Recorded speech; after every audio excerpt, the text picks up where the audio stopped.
we'll get started. I'd like to welcome everybody here to commission meeting today. Another beautiful day out there. And we will start out by having Jacob Nilsson offer us a prayer, and then Commissioner Johnson will lead us in the pledge.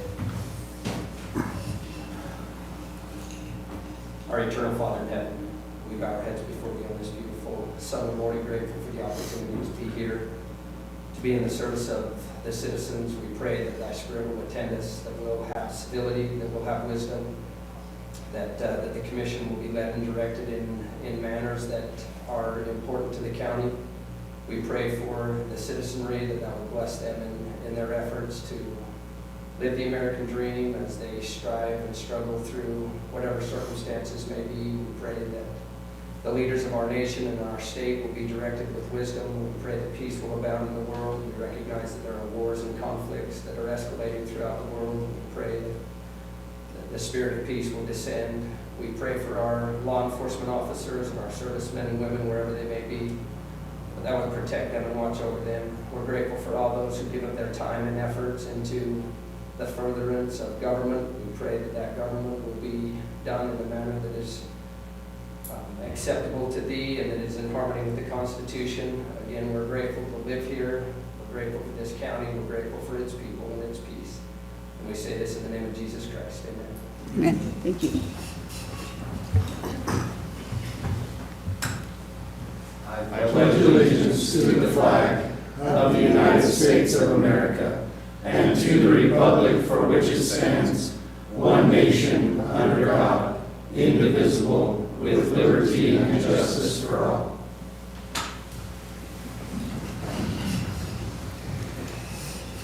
All right. First thing on the agenda is approval of the minutes from August 6th, 2024. Have no changes. If anybody else, I'll make a motion. There's only one thing I noticed, but Auditor Smith, did you check those numbers? I was going to check what I had written on my paper, and my paper got rained on, so it kind of messed my numbers up. The ones on the bid? I pulled those directly from the bids. Okay, so we should be good then. All right, the only thing I saw was page 2, and it's really no big deal, but line 31 and 32, I thought maybe we should take that making a decision and put it up there on the same line where it says before. Yes. Other than that, anybody else have anything? I'd move that we approve the minutes August 6th with the changes that have been suggested. Second. Okay, we have a motion and a second to approve the minutes from August 6, 2024. All those in favor, say aye. Aye. Aye. Any opposed? Okay, moving on. Follow-up action items from August 6th.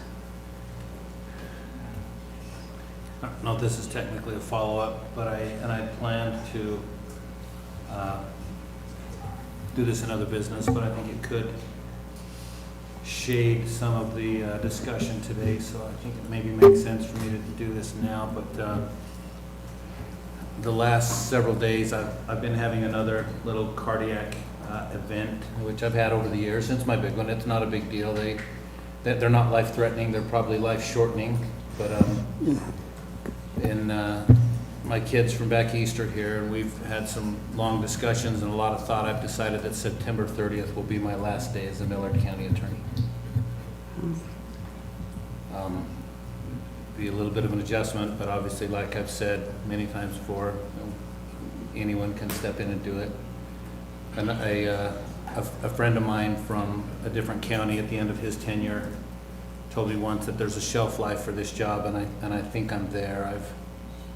I've never really figured out how to do this job other than to just respond to urgency. And which, I mean, I joke and call it the anti-Covey principle. You know, we're supposed to address what's important, not what's urgent, and I feel like, you know, my whole life is just addressing what's urgent. That's obviously taken a toll on me, but it's also affected all of you. You know, every one of you had to wait for things from me way longer than you should have. You've had to wait for answers to questions, for contracts to be reviewed, things like that. I think it's just the right time. The process for appointing an interim county attorney is a little bit different than the other elected officials. I'll work with Marky and the commission on that, but be a little bit of a busy month, kind of getting ready for that. But it only goes to the party if more than 3 people express interest. But we can work toward that. So a little bit of clarification there. Obviously bad news, okay? I don't know. Just my opinion, I'm not happy about that, but anyway, so what would the process be?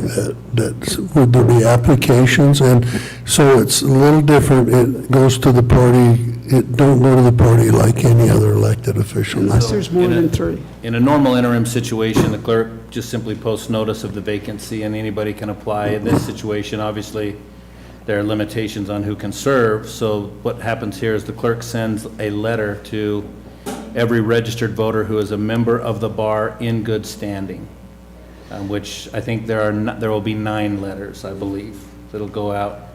If more than 3 of those express interest or apply, then it goes to the party to choose 3 and then comes back to the commission.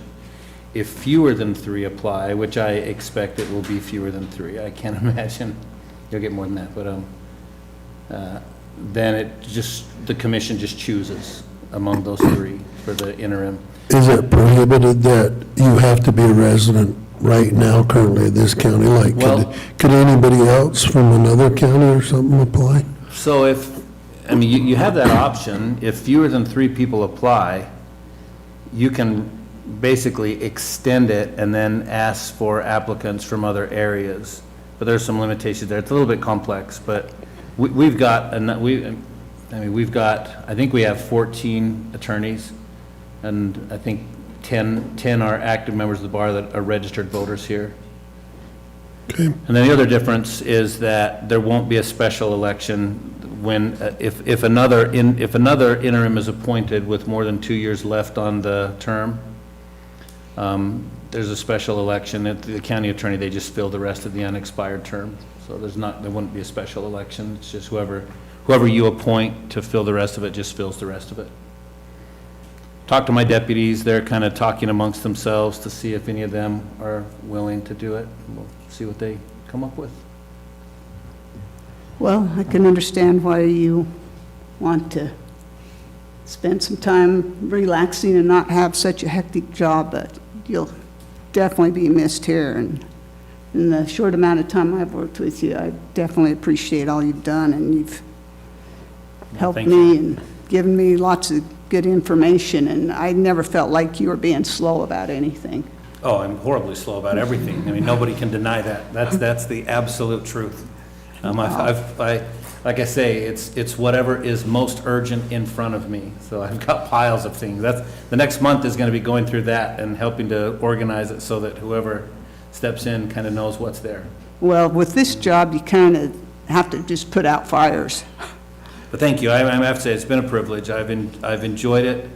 I've appreciated the range of commissioners that we've had that I've been able to work with. And the other electeds, I mean, I'll reach out to everyone, but amazing people. They do such a tremendous job. They're competent. It really has been a privilege to work with all of you and to serve the people of the county.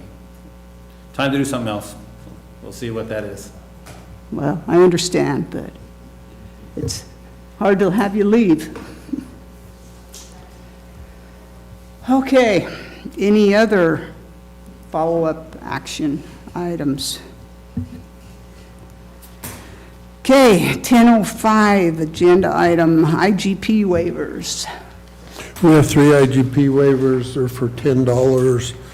These three are for 4-H camps, Let's get the support our USU camp. USU camps. Okay. I make a motion to approve the IGP. Second. Okay, we have a motion and a second to approve the IGP waivers. All those in favor, say aye. Aye. Aye. Any opposed? Okay, 1010, agenda item. Discussion and possible approval of increasing credit card limit for the road department. Okay, last week we talked about raising it up to $10,000. So What has it been? I think it's been 5, hasn't it? I think so. Anyway, I guess we don't have to have a resolution for that. I guess we just needed it on the agenda, and now we can vote on it. So do we have a motion? I'd move we approve the credit card limit to $10,000 for the Millard County Road Department. Second. Okay, we have a motion and a second to approve increasing the credit card limit for the road department from $5,000 to $10,000. All those in favor, say aye. Aye. Aye. Any opposed? Okay, next, discussion and possible approval of increase to the quarterly rate for insuring the vehicles owned by the senior citizen centers. Did they ever get back with you on? Yes, they got back to me just after our meeting last week. And it is gonna be $8,000 a year. For each side or together? Just for us to, for them to go out and find a private provider for insurance. Does that cover all the county vehicles they use? No, this is just for their bus. Okay. This is solely for that bus. They have one bus. Just West Millard. Yeah, just that West Millard Okay. bus. Sometime we'll probably need to do the same for this side too, the east side. Do they have a bus though? Yes, The Okay, east side does have a bus? yes. okay. That's kind of what started it too. Okay. They were expecting the same consideration.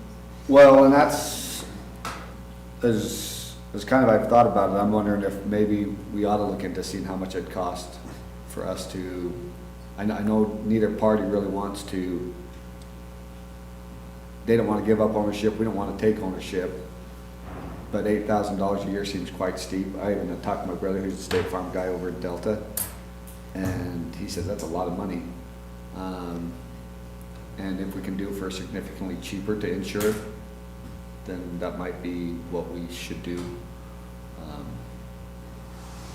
I don't know how we go about looking into what the added cost would be if we put it on our USIP. Are they willing to turn over ownership? I told them that they'd have to. They're really kind of at our mercy. If that's what we decide to do, then that's what we're gonna do. And we'll be back to the situation where all the drivers have to be registered volunteers and have to do whatever any county employee has to do to drive a county vehicle in order for it to be covered, Okay. which is a huge deal. I think at one time they did that. So, is there a potential that USIP is still close to even 8,000? Is this not even? Oh, I'm sure it won't raise our contribution 8,000, it won't be close to that. They can just sort of, I mean, it may be a little bit of an increase to our contribution. I mean, obviously with USIP, we're not just buying insurance on the market. Yeah. We're self-insured. It's just, they're trying to help us kind of manage our risks that way. And so there could be a little bit, but it won't be close to that. It's just the administrative part of, everybody that drives the bus would have to be a registered volunteer with the county. They'd have to do whatever we make employees do to drive county vehicles in terms of the defensive driving or the online courses or whatever. Okay. We just have to have a driver's license and so on. The question would be, I mean, we're asking them to do a lot. Is that something they could do, or would that upset them? I mean, this is a real problem. We didn't want to take, as we know, we discussed last time, ownership. We'd rather have ownership with them. That would be our preference. Yeah. And the other preference is you buy your own insurance, which we think is probably prohibitive for them. Yeah. So we're trying to help, but I think currently you said the bus is several years old. we didn't want to have to be responsible for the bus. But at $8,000 a year, every several years, you could buy a new bus. It would be cheaper than the insurance, so I don't know right now, Trevor, do we need to explore more? Have they dug deep enough in insurance costs? And maybe they've just says insure anybody, maybe if they put some restrictions on who could drive and presented that to the insurance carrier, they might be able to negotiate something less. I don't know. Yeah. I don't know who they've negotiated with, how many they've negotiated with, but that almost seems prohibitive, so I guess I don't know. But right now, I'd like to maybe explore better some other insurance options and see.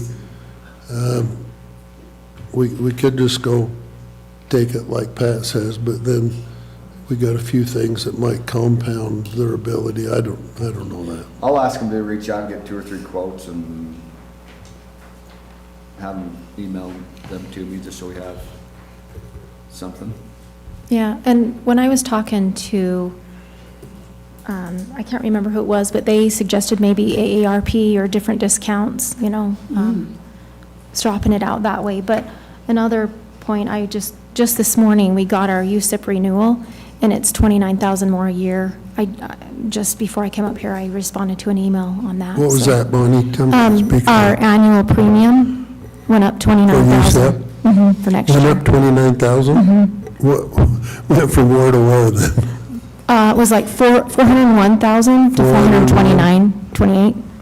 Yeah. And of course, that's all liability, isn't it? Buildings, everything, I mean, that's our total. It's So- buildings, it's building value increases, and it's also just the fact that we've had a couple of situations where we've had to use USTIP litigation attorneys. I mean, what they do is they assign an experience rating, and they base it off of our claims. And the casualty component is also based to some degree off of the values, but the experience rating is mostly just based off of our claims.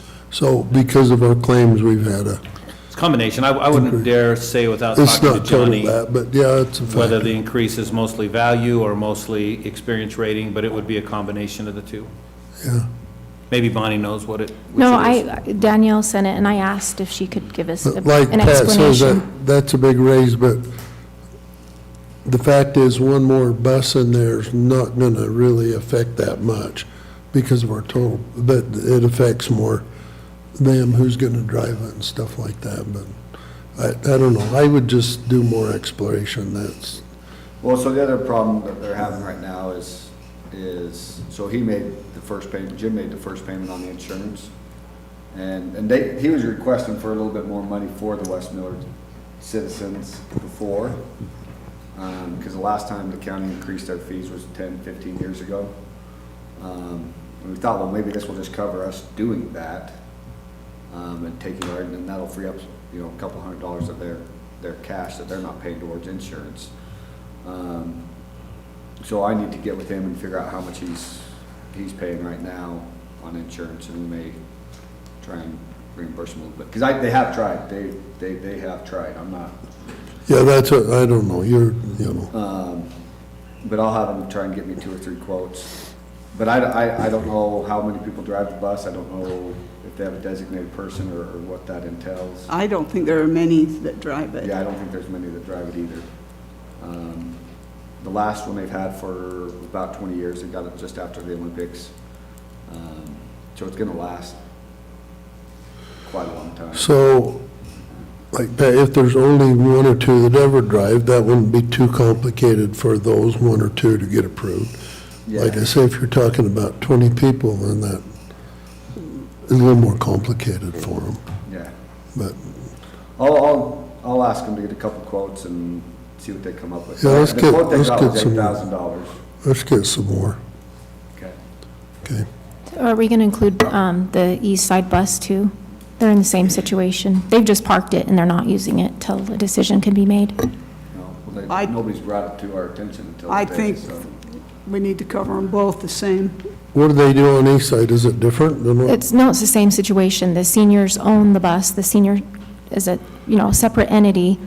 And same situation, it's just I a, guess what, A bus. maybe we better look, see what the, how come one seems to be functioning and the other one don't? I think it guess. does. She said they're just waiting for a resolution on the east side. They're just not using it. It's Okay, exactly the same. The situation is exactly the same on Exactly both the sides. yeah, I mean, and Jan brought it to my attention, and so it wasn't might be clear. $16,000 instead of 8? I wonder how much they're, but this is a brand-new bus, so that's obviously gonna make a big difference, but, Yeah, the I'll other give it one's, Jan and just- okay. and talk with her and, Yeah, they brought me in the registration, so I do have the specs on the bus downstairs, Okay. for the east while side. we're on the topic of those vehicles, who owns the vehicles that they are driving to deliver the mills as of right now? County, The county. Mm-hmm. When did that start? when we took over. Okay. So we actually bought them with ARPA funding, right? And then 6 County wanted them titled in their name, and they took over insurance and everything. And then once we took back the Meals on Wheels program, we took back ownership as well. Okay.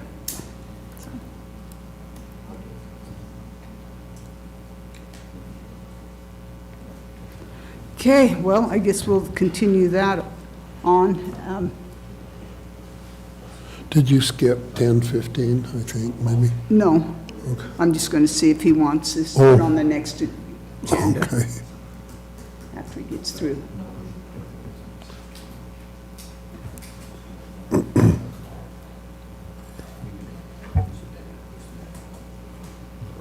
Do you want this to put on the next agenda? Yeah, let's put this on the next agenda. Okay.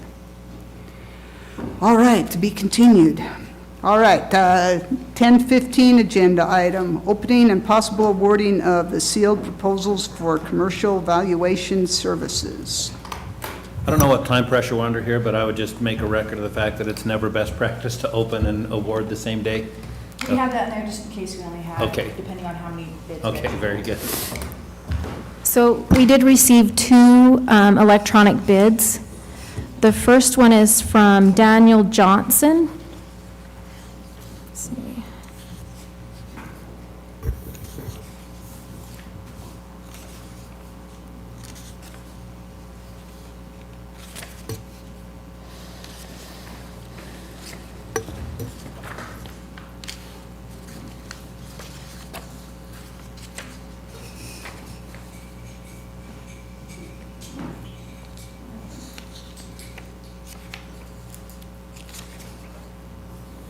Okay, so the review would be $90,000 and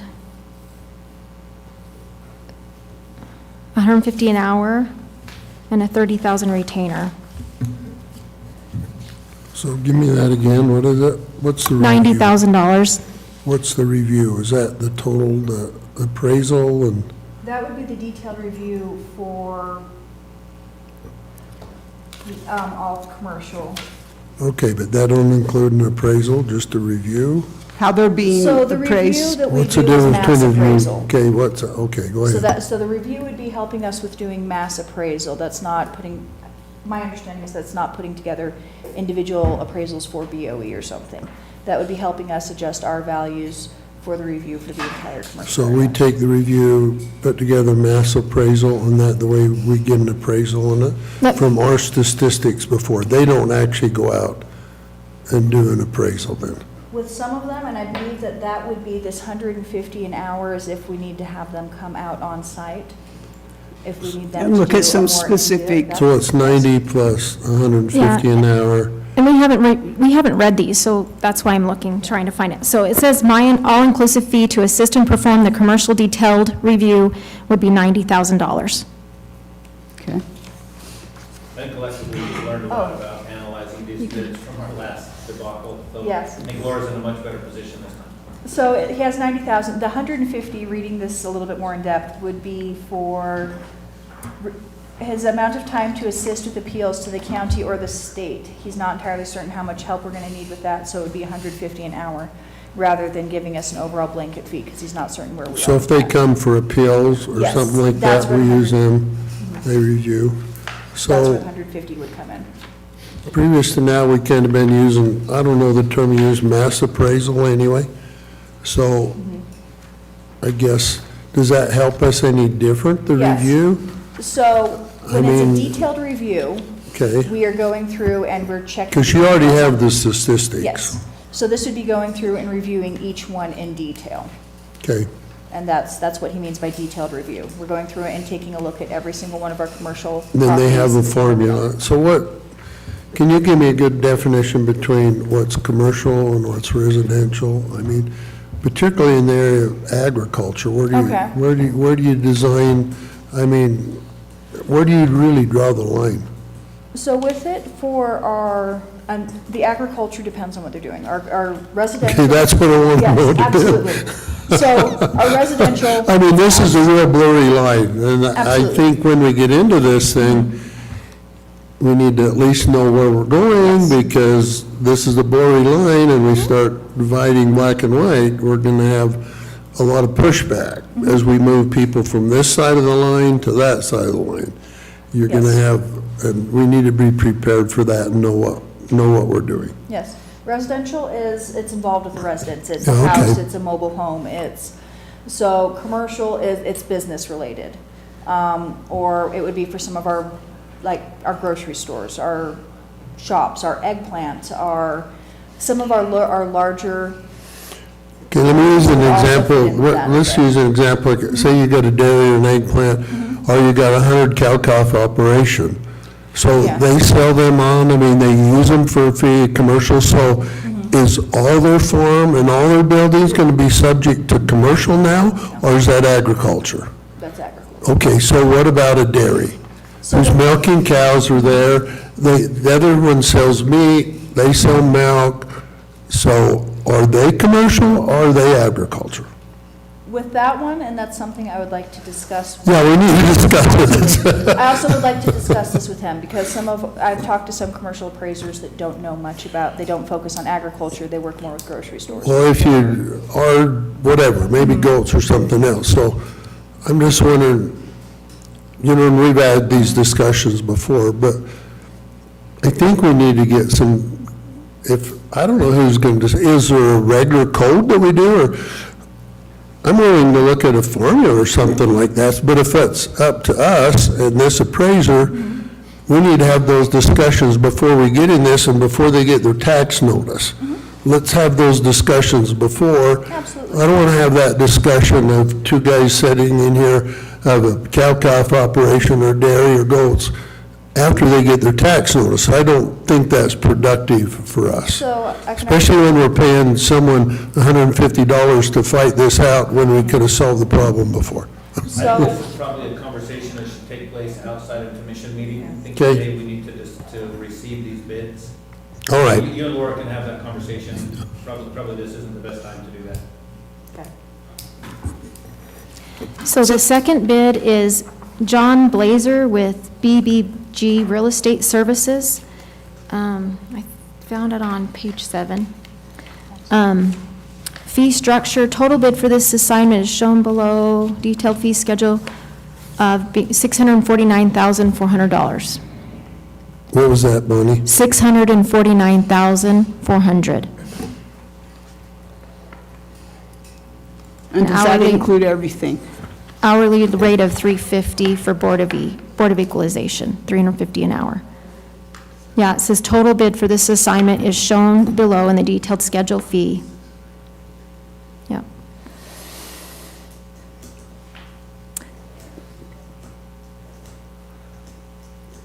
I guess, Laura, when we I'm gonna come give- back, we just need to have you evaluate what is, that's a lot of difference, so we need to understand what are they offering. Apparently, there's a difference in services. Absolutely. We have a gentleman sitting there, I think, that would like to clarify. That's up to our chairman, I guess. So, no, I gotta jump in here, we gotta be very, very careful. Bids have to be evaluated on the basis of what's presented. Nobody can have an Gotcha. advantage over Okay. another bidder. I'm sorry, I wish it was a situation where we could ask for more information, but the commissioners now, so what'll happen is Laura will do a tabulation or an analysis of the bids, and then the commissioners will select one. So Pat, so I'm assuming, to get an answer, we can talk about it in commission, but just not right now. I mean, because we can't talk out of commission, so where do I get these answers? Well, first, they have to evaluate Yeah, the two okay. bids and compare Today is them. the day to receive the bids. Yes, okay. This discussion I'm will be good. in the next meeting, and if you want to invite both bidders, what we can't do though is just allow one bidder to present and have an. No, I get that part. I'm good. Absolutely, we can invite both bidders to be here for the discussion, to provide additional information, to answer questions, but they have to be on the same footing. Okay. Okay. All right. So I guess we need a motion to receive the bids. I move that we receive the bids for commercial valuation services. Second. Okay, we have a motion and a second to receive the bids for the commercial valuation services. All those in favor, say aye. Aye. Aye. Any opposed? Okay, thank you.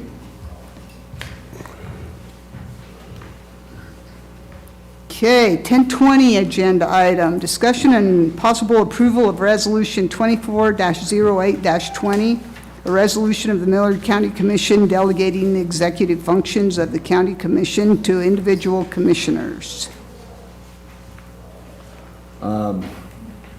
So I got off the 6th County Mental Health Board,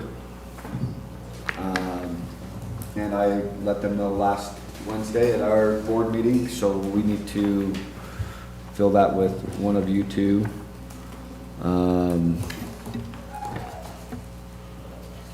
So it's up to you guys to decide who wants to do it. Actually, I wouldn't mind doing it if, when we do our adjustments at the first of the year, or if Bill wants to take a few more during the daytime, or another one that's during the daytime. I don't mind taking another evening one, even though I have to drive to Richfield. So it's up to Bill to decide. No, if you would like to, go ahead, step in, I'm good.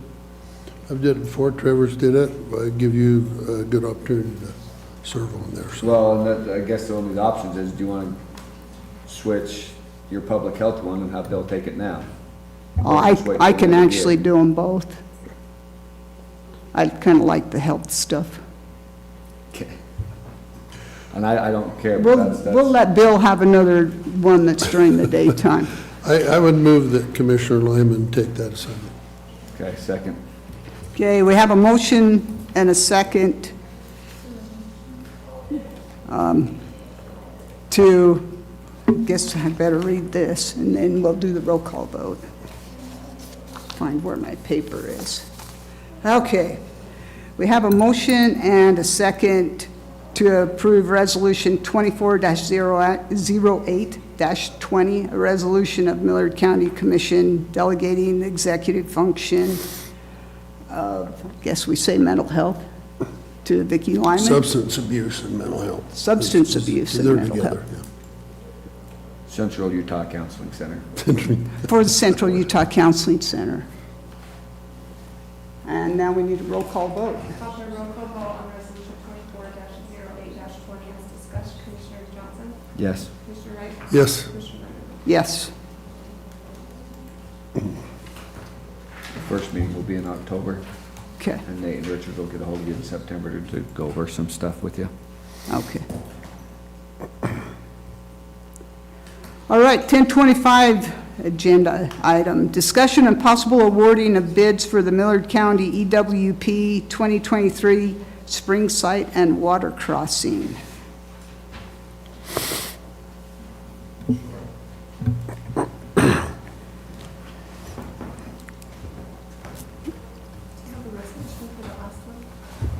Oh, I guess I need to give that to you. We need to have you state your name. Mason Lunt with Sunrise Engineering. We recommend that Carlisle Excavating is adequate for this job, and we believe that they will do a good job. So we recommend that they are awarded this project.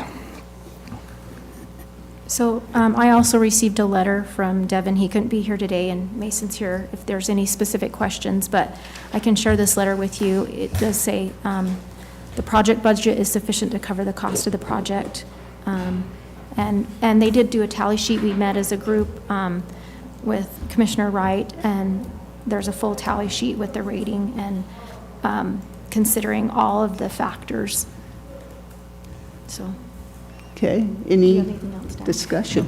So did we do was this a request for proposal or an invitation for bid? You remember right off? I think it was a bid, so what, Yeah. the only reason I ask is we'll need to make findings that this bid is the best value to the county in a bid situation. Okay.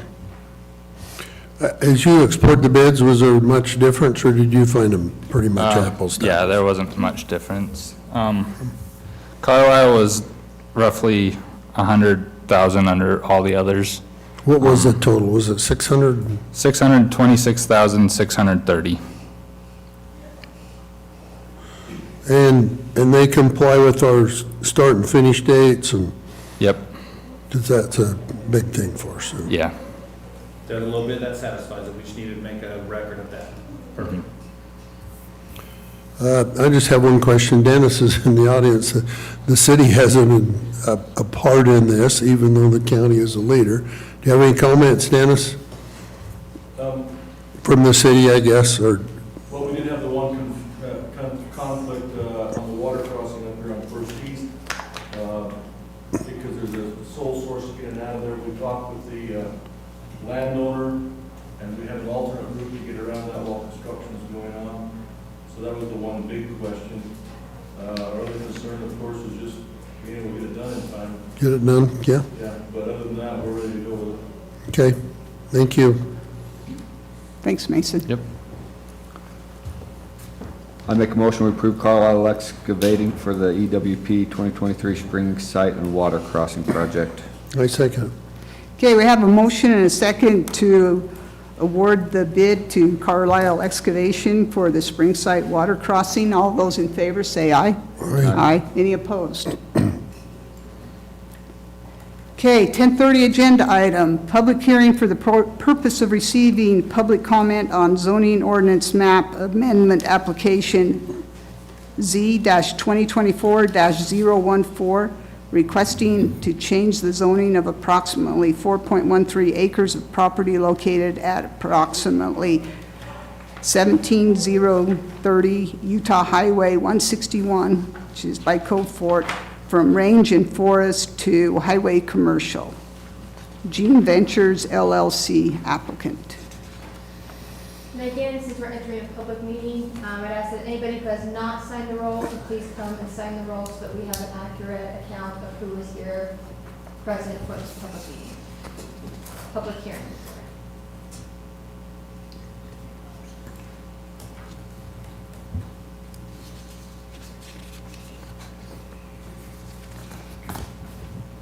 I would move that we enter a Public hearing. public hearing. Second. Okay, we have a motion and a second to enter public hearing for the purpose of receiving public comment on rezoning this land from range and forest to highway commercial.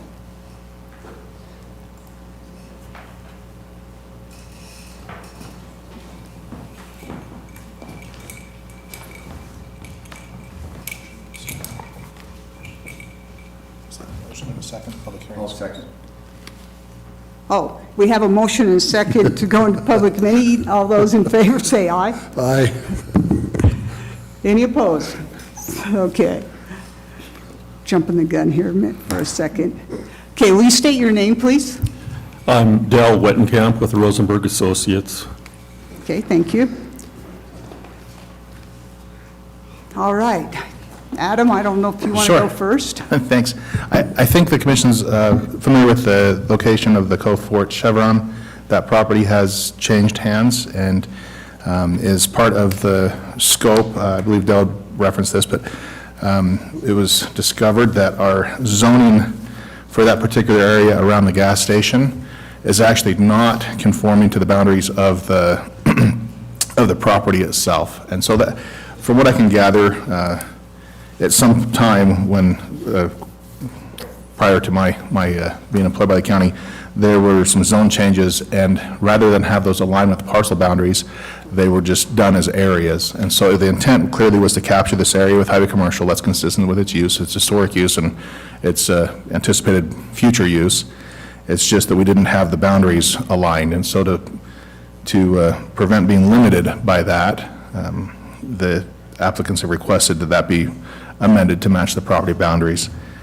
Just a reminder that when we do have multiple zones on a single parcel, our county code restricts us to the most, to only that which is allowed within all zones involved. So it ends up being very restrictive.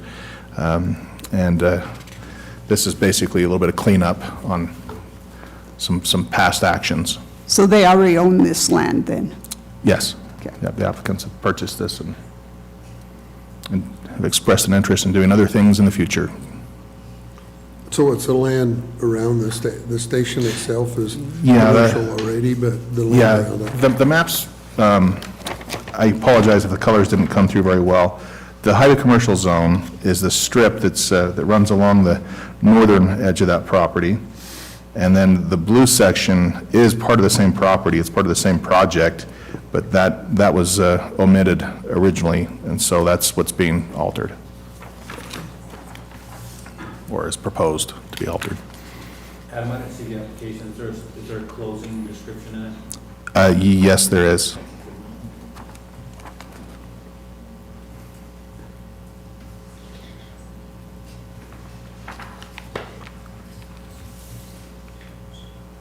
Yep, sorry, I've got but it goes back to beginning on these parcels, so.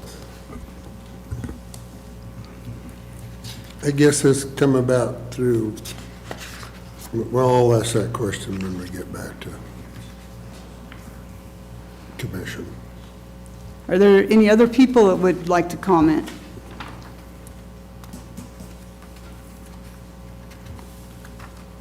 I make a motion, we leave public hearing and go back into commission meeting. I second it. Okay, we have a motion to go back into regular commission meeting. All those in favor say aye. Aye. Aye. Any opposed? Okay, thank you. Was there any opposition from anybody on doing this? I never did hear any, no. In fact, I did talk with a number of the folks that are down in the Cove Fort who are sensitive to various projects as they've come forward and were attentive and did have several discussions. None of them were negative, and in fact, they all were supportive and understanding that I was in communication with. So it seems pretty accepted that the gas station is, apparently they appreciate having some services near them and are looking forward to possible other activities as well. I guess I would guess that this probably come to your attention, that they're at least anticipating some more development around that area. Yes, and that site itself, they're planning to do some upgrades, Okay. additional pumps, services Okay. mainly. Which is good. That's good. Thank you. Any other discussion? Aye. I make a motion, we adopt ordinance 24-8-20. I second it. Okay, we have a motion and a second to adopt ordinance 24-08-20, an ordinance of the Millard County Commission changing the zoning of approximately 4.13 acres of property located at 17,030 Utah Highway 161 from range and forest to highway commercial. We need a roll call vote. Open roll call on ordinance 24-08-20 as discussed. Commissioner Wright? Yes. Commissioner Johnson? Yes. Commissioner Lemon? Yes.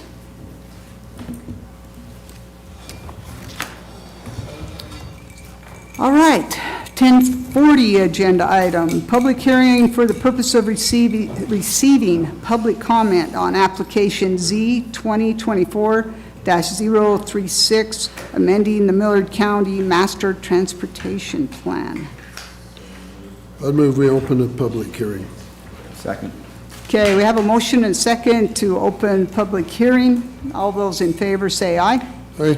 Aye. Any opposed?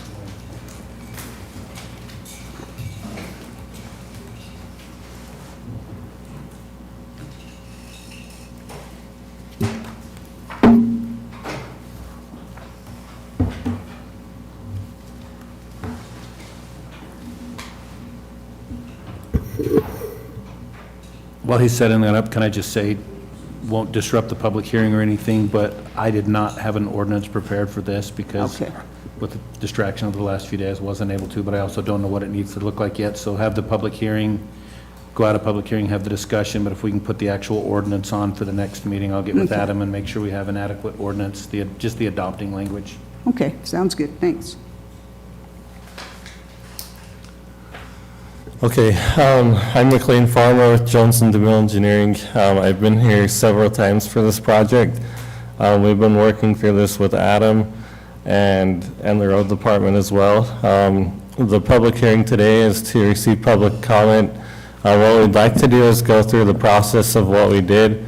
We're not going to go through the presentation of this, as this presentation was given in another commission meeting.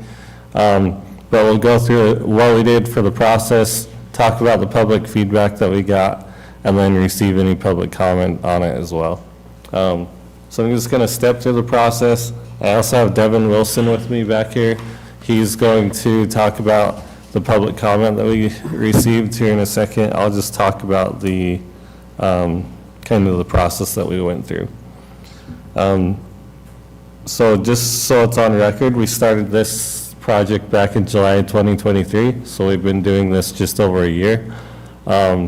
We started with data collection, so we started with traffic counts, those tubes going across the roads. We also got all of the data collected for the road inventory, looking at road classifications and things like that.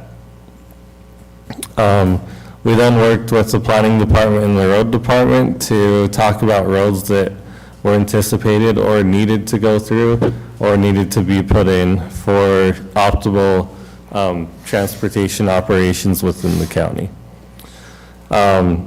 We then came to the council, or came to the commission, excuse me. I think it was about 3 months ago that we presented last to present on this map. During that commission meeting, Pat mentioned to us a comment about D roads. We actually met with him and Adam to talk about D roads specifically and how to address them within the transportation plan, and that verbiage has been added to the report itself. At a later date, when D roads are worked through a little more, we anticipate the need for an amendment to the transportation plan to basically potentially include those D roads in a map layer, but that would be at a later date.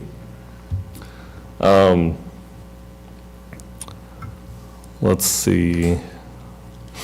We also held 2 public open houses, one here in Fillmore and one in Delta. We got a whopping 0 individuals that attended those. Didn't have any public comment, but we did have some comments on from staff in those meetings that Devin can talk about as well.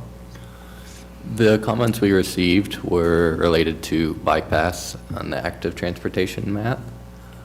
So we initially had 2 bike paths planned around Delta.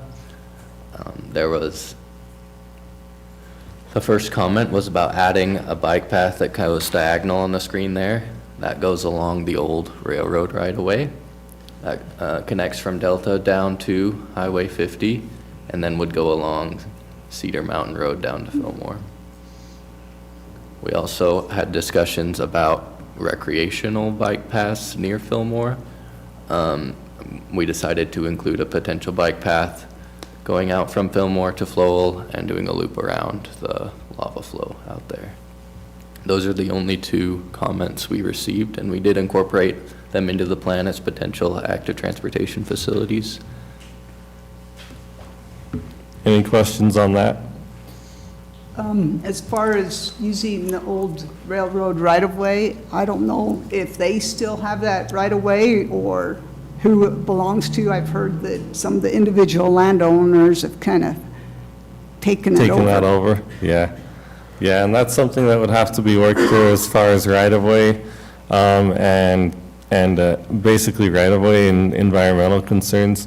This is just saying that we see this as a potential project, and then if the county ever wants to execute that, we can help you find the funding and help you with that process or starting that process later on. The reason for following that was the anticipation that it would be less expensive if, for right-of-way reasons, but also for having been built up with gravel. There's already some base, there would be less required material and during construction if you wanted to put a bike path there. So from the last meeting that we had where we presented to the commission, this, basically the only changes that have been made since then are comments from Pat as far as the D roads into the report, in addition to these changes where we added the additional paths in the plan as well. So those are two key components that have changed since we last met, just so you're aware. Then after we got the comment, or the public comment period complete, we worked on finalizing this plan, cleaning it up. We do have the documents section included in this now, so you have the final cleaned up report. Last time it was in draft format and looked like a school report, but we've cleaned that up, made it look a little more pretty. So you can scroll through the whopping 42 pages of exciting writing that you can read. And then we have included all of the little county links as well, so those are linked now. So this is going to be critical during your commission and mostly planning and zoning meetings. The planning and zoning can pull this up and be able to use this in their discussions in planning and zoning. Speaking of planning and zoning, we met with them on August 7th. We had a long, it was about an hour discussion with them, just going over how this can be used in planning and zoning, reviewing the plan itself, making sure they didn't have any questions. They moved to approve and recommend to the county commission for adoption on August 7th as well. So the planning and zoning has had the chance to look at this. They have recommended to the commission to adopt. Do you have any questions for us before we move into the public, or did you open the public hearing already? Yeah. It's Okay. open, we're in Okay. public hearing. Okay. Any questions for us before public comment? Okay. Guess not.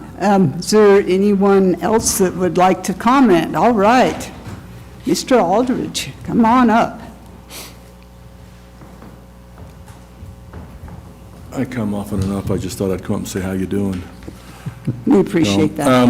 In regards to the railroad, there are three things that may impact that. Number one, and this is all from my understanding, not totally for sure, but first off, the electrical companies right now are using part, if not all of that right away for electrical lines.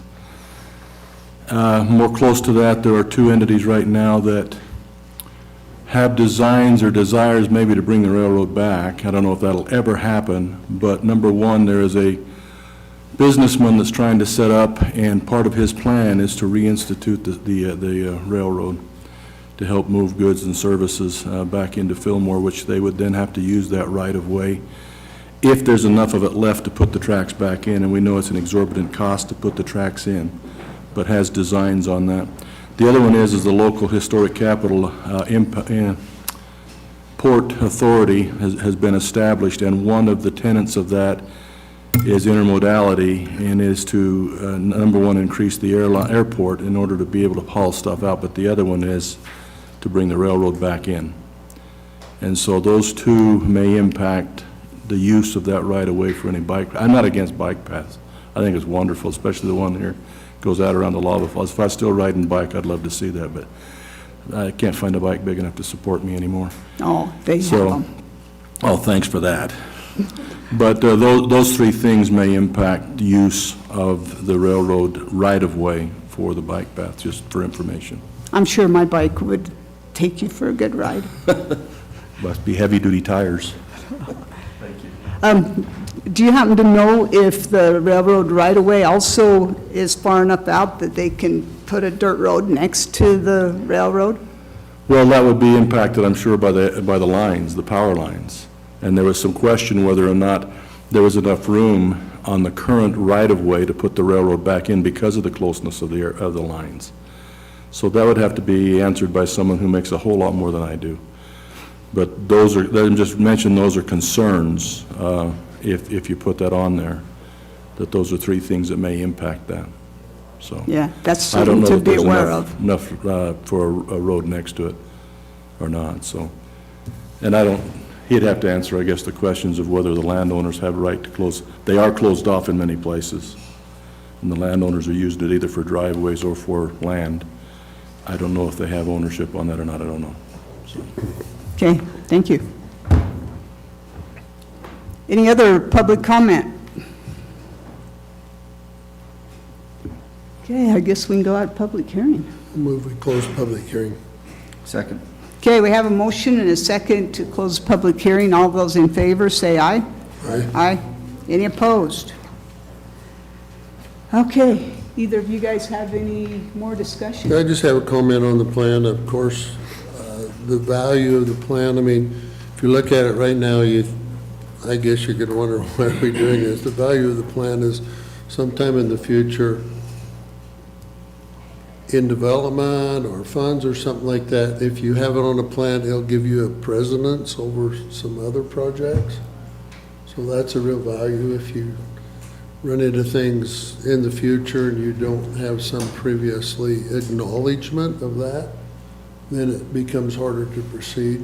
In the comment, I agree with what Dennis is saying. However, the bike path and the plan don't give it precedence over any other development. The plan is amendable, and I think we need to put all the options in it so that we look, and I think if it ever gets to the point that that will be used for bike path or railroad, I think the best use, I mean, the plan will not precede another good use is what it is. So I think they fit together well.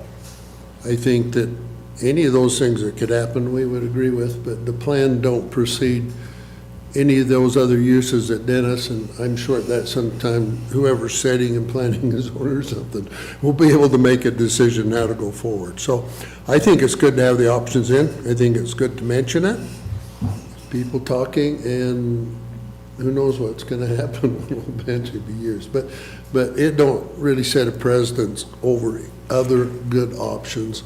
It just identifies that this is an option. So I think they'll fit. I don't think it inhibits any other use at all. I guess you can answer that and say yay or nay, but. Yeah, that's correct. It's a plan. I mean, there's a lot. I mean, we're drawing lines on a map as far as where the path could go. There's a lot more planning and a lot more design work that needs to go into it in order for it to be executed. Are these bike paths supposed to end up being paved sometime, or just That would be the trails? anticipation, would be paved trails. But that could be discussed as well, doing gravel at first and maybe you pave them later on, so. I don't have any comment. If there's no more, I'd move that we adopt. We gotta wait. we We're gonna can't, do we're that. going Oh, to, we got to get it written up the way it Oh, needs that's to be right. written up. Pat told us that. Okay. Okay, is that all you had to say? I should have That's it. asked you Yep, that before. That's great, thank you. Okay. We appreciate it. Okay, thank you. Before we go on to the next public hearing, we do have a few people that have come in that have not signed our roll. If you will please come up and put your name on our roll. Okay,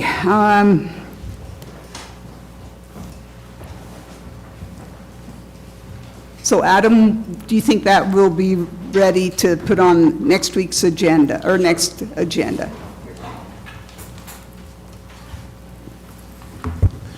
Yeah, I think the content is there. It's more procedural that we'll just have it ready and have some language to Yeah, go it's not the forward. plan. The plan is done. It's the adopting language that I just wasn't Okay. able to get. There's nothing else needs to happen. So we're okay to put it on the next Yep, agenda? absolutely. Yep, I'll Okay. just need to work with Adam to actually come up with the adopting language. It was a little bit different than just an ordinance amendment. This is actually both amending part of our general plan and adopting something new. So I needed to make sure we had it right, and I just wasn't in a position to do that last week. We're good.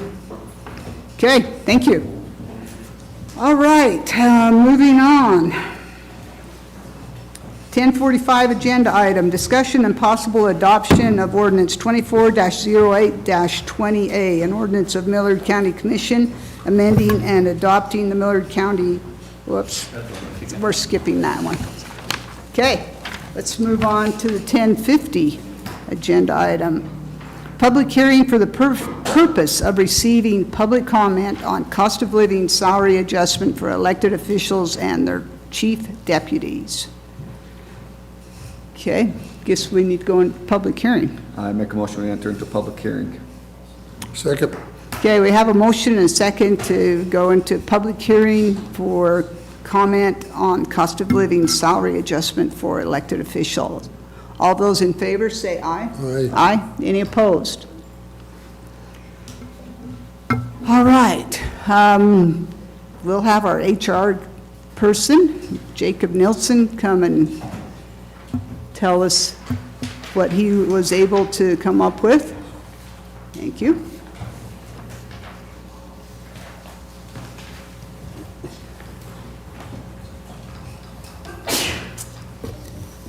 So this obviously is an extension of a couple of years ago when there was a compensation study done, known as the pay point study, just so that everybody's clear of the methodology. So we used the assessment of that pay point study. We also used Transparency Utah website, and then we also used the Utah Association of Counties survey that they sent out to all of the elected officials in the county. So we began with the hourly employees to try to get the compensation to a more equitable state, right, that was more fair market value. And we've done that in previous commissions, and now we wanted to move to the elected officials.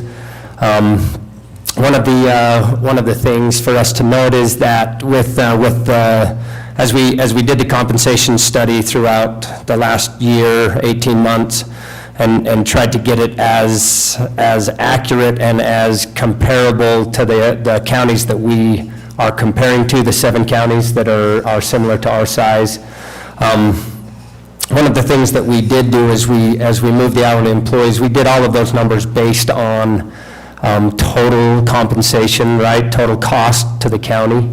And so with the elected officials, they did not participate in any of those previous compensation increases, though we did budget with their salaries and benefits in. And so as you can see there in that top column, that the total cost of that is actually going to require no additional funding. In fact, it's less than it has been approved already. And so my recommendation based on that methodology is that we increase the elected officials minus the commission $5,000 to bring it up to a fair market wage, which would be almost equal to the 7% that has been approved already with the other compensation increases that we've done.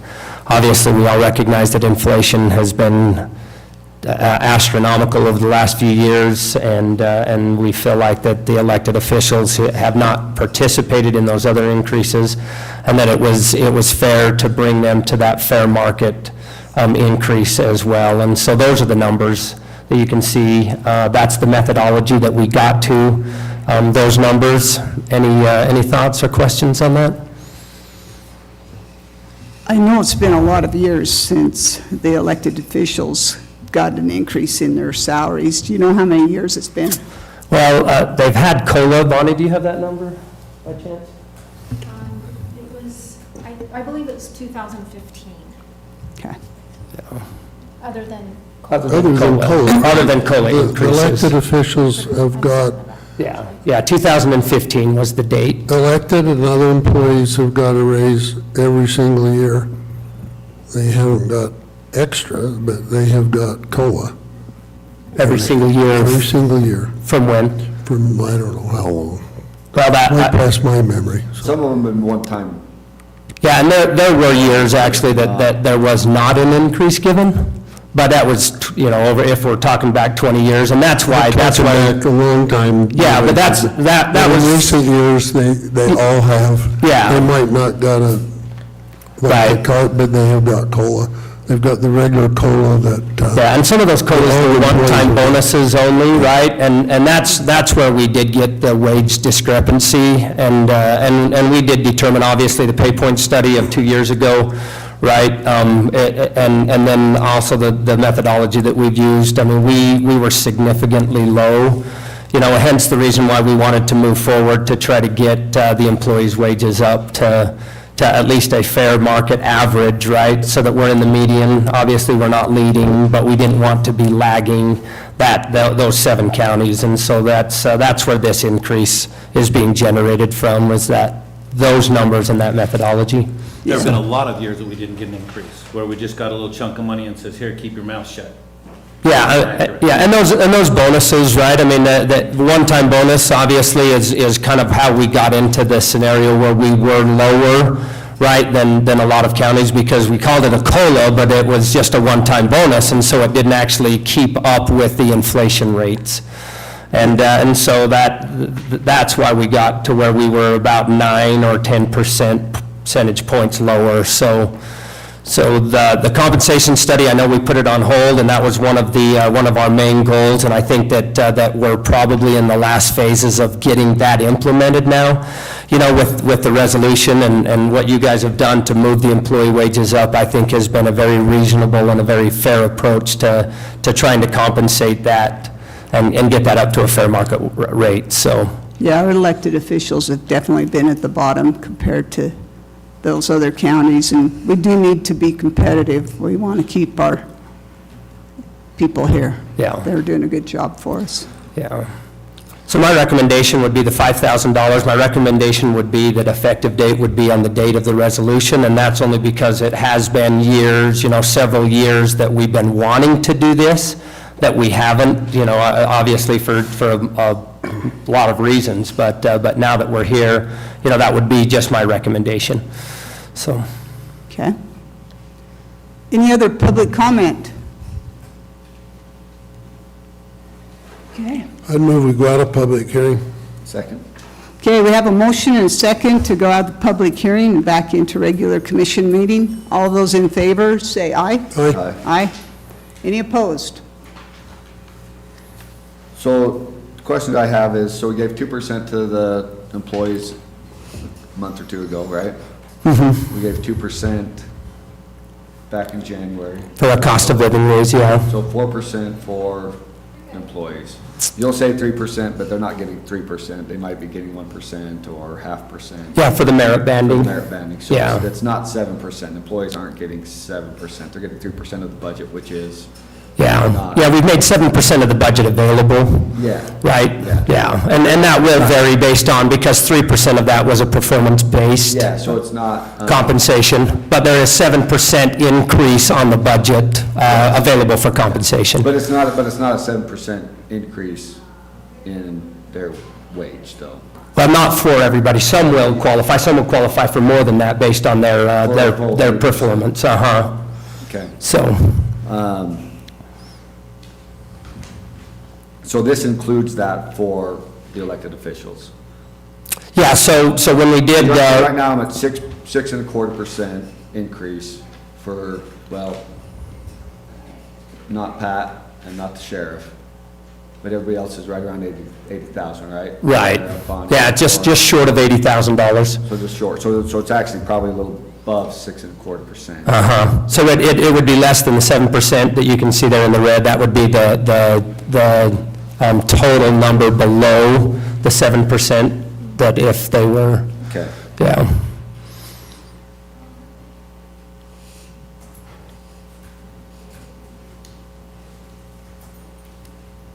Any further discussion? Yeah, as I've said before, we've looked at these things before, and we haven't did some things because we didn't have the resources. And we got in the discussion of, property tax reduction a month or 2 ago. And as I said before, I think we have the resources that we haven't had. This is not a budget buster because we had previously figured in raises for executives, and we did not take them. So the money's pretty much in the budget. I think we gotta move, what, 17,000 is what you have there? We actually don't have to move anything Yeah, as yeah, we do. an increase. I support, and This is and moving. that includes without the commissioners, and that's why we don't have to move the money. The money's in there, so I support that concept. I think that we have had COLAs, that the only caution I would have, I'm very supportive of moving us up where we need to be. The only caution I have that I have not seen in my time any relief for taxpayers. And I'm going to talk again about, as we do better in our county, why there should be a shared benefit. And I think if we're going to raise one, we need to raise them all. And so in the future, I'm going to continue to support that as the revenues increase, as we do work with economic development, that we need to have a shared benefit and that we don't create an indifference towards those that's paying taxes, because I think they contribute as much as we do in the county and the government. So, but I support it. I'm good. We can, the reason I support it, because we can afford to pay the bill. If we couldn't afford to pay the bill, I wouldn't. But we can afford to pay the bill. We can afford to compensate, bring people where they need to be, and hopefully create good environments and create jobs and job descriptions that we have employees that function and work, and that's what we're trying to do. I think we've made really good progress on our evaluations and upon encouraging employees to do a good job. This is just another addition, not only besides evaluations, to help encourage people to be able to be interested in their job and come to work, go to work. So I'm very supportive. So the one thing I suggest is to not back pay clear till January. It would be effective immediately. And part of that would be most of our county employees aren't getting their 3% raise until now or even later. They just barely got their 2% raise. We didn't back pay them from clear till January, so why would we do it now? Most businesses don't back pay, so the salaries would become effective today, but that is your salary, we're not gonna back pay us as I think recommended, because that's not typically a standard business practice to do such. Sure. One thing to keep in mind, that we did have the COLA and the merit banding available at the first of the year for all the employees, except for the elected officials, so they didn't have the opportunity to participate. We haven't really been pushing it until recently. Oh, yeah, the merit banding and the COLA were available. They were available. Yeah, and Haven't pushed it, have. Oh, yeah, totally. I mean, we rolled that out when. I've seen Clinton Angie's in the last 2 weeks. Well, sure, but that's their prerogative, right? I mean, that's the employee has to initiate that, right? I mean, that's our policy, is that's not something that we initiate from our end. It's a employee-initiated practice, and so. I debate that because it's a new program. Everybody's unsure what's going on. Sure. But it was presented to them at the first. Yeah, it was presented, and again, right, I mean, we can say, well, whether or not they knew about it. I mean, we rolled it out and made the information available and sent it back, right, in our supervisor training for all of the employees to be given the information, and so. And they got their 2% at the first year, too. Yeah. Well, yeah, I know. So, but that would be the only reason why we would recommend it, is because the elected officials have missed out on that availability, right, since the beginning of the year. But your recommendation, listen, we just give recommendations, you guys it's yours to decide. When were the first ones done? Probably March-ish. March? With the general employees. Supervisors have been slower doing it just because, for whatever reason, their own personal prerogative, but we've had a lot of the general employees doing it And they've been able to take advantage of the 3%. Well, whatever their department head or supervisor approves for them, yeah. Yeah, and again, the elected officials, they don't have to get any approval, right, on it, and the department heads just have to get an approval for one. So we've been doing the merit banding for months now. You've just seen the first supervisors because they've been directly related with you, but but the others have been doing it for quite a while, so. So what are you recommending, I guess? What's the dollar difference? You made a comment, okay. Business practice, All right, okay. Maybe you say we made a mistake not doing it. Sometimes you just live with your mistakes, but business practice is not, well, you've been doing a job for 6 months, we're gonna back pay you. I have not seen a business do that. It's up to you guys. So Yep, you make the decision. Now, I won't argue, nothing with the $5,000, if that's how much we increase the wages for elected officials, I'm all on board for that. That's 6 1/4, 6.5%. I'm on board for that, but the back pay, just to do that, I feel like we kind of left them out at the first of the year. and I'm not disagreeing with you, but I'm just talking business practice. You live with your mistakes, you don't just go back and fix it. How often we're gonna go back and fix stuff every time we make a mistake? If I owned a business and I messed up, I would feel like I owed it to the employee to go back and fix it. I don't know about you guys. I'm just listening. Well, that's where I'm at. I'm good with the 5,000. Yeah, fine. Do we need a motion? I would move that we accept the recommendation for the elected officials minus the commission. Okay, it's resolution 24-08. Resolution, whatever 28. resolution. So I just need to know, I mean, that's important, but also what is the percentage that's being moved, and is it just prospective? Are you agreeing with Trevor, or are you agreeing with Vicki on the other part? I think he's agreeing with Vicki. I'm going to agree with what it was presented. So he's agreeing with Vicki. Okay, so And yes, Trevor, we never got a motion, so. is it 6.25 then, is that what the? It's not exact. Not exactly. No, it's not. a It's percent. 5,000, and elected officials are annual salary, and so the proposal that he presented was 5,000 a year added to the annual salary. And then the deputies will get a percentage of And as that. far as budget, the reason I came up here was, yes, it's included in the budget because nothing was carved out for anyone. It was budgeted for all. With that being said, you still have to have a public hearing to move funding, so to make it, we would have to move up to 19,000, and we would need that in the resolution to cover the other departments from the commission's budget. That's why nothing's needed. Does that make sense? Okay. Yeah, we don't have to add any more to the budget, but we just need to move it around. Because it was put in earlier, and we just never did implement it.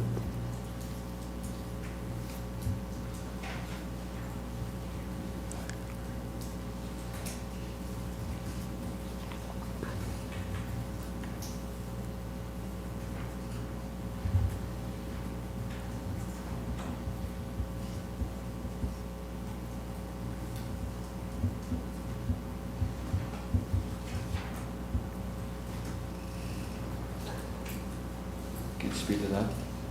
Not that we're watching. Slow down. No pressure on you over there.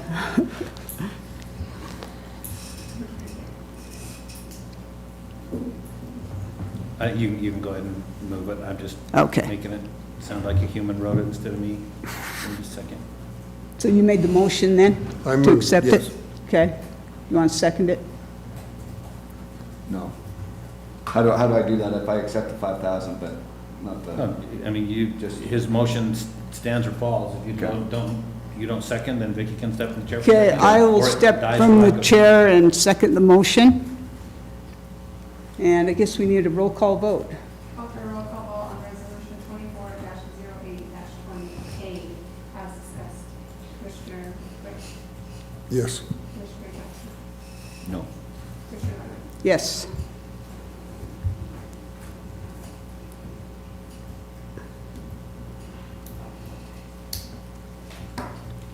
I'll get this down to you, you can move on. I just gotta- Okay, moving on to Thank the you. 11 o'clock agenda item, discussion and possible disposition of surplus property from the sheriff's office. Good morning. So this is, as I've sent out to the commission prior to this meeting, with our procurement of the new TASER devices, they had already included a trade-in value for our existing devices with their quote. And so just trying to get ahead of the curve with following proper procedures as far as surplusing our current devices. We've not received the new TASERs yet, but when we do, there will be a trade-in with our old devices, so I just want to make sure that we follow the channels to get that done appropriately. One thing I noticed was, I thought when we approved it, you guys were just going to flat out buy them. And from what I read, it looked like we're going to make payments for like 5 years. No, so it is going to be an all-at-once payment, but regardless whether you pay all up front or not, it is a 5-year program. So we don't make payments for 5 years, but they do cover them for 5 years. So they're warranted for 5 years? Yeah, so the warranty will go for 5 years. So it's Okay. a 5-year program, but we're paying all up front. They were absolutely good with that, so. And we own them, we're not leasing them? Correct. Okay. Yes, we will own them. I guess I have a question. We've had this discussion for over a year, Yeah. and I guess I'm surprised we don't have the tasers yet.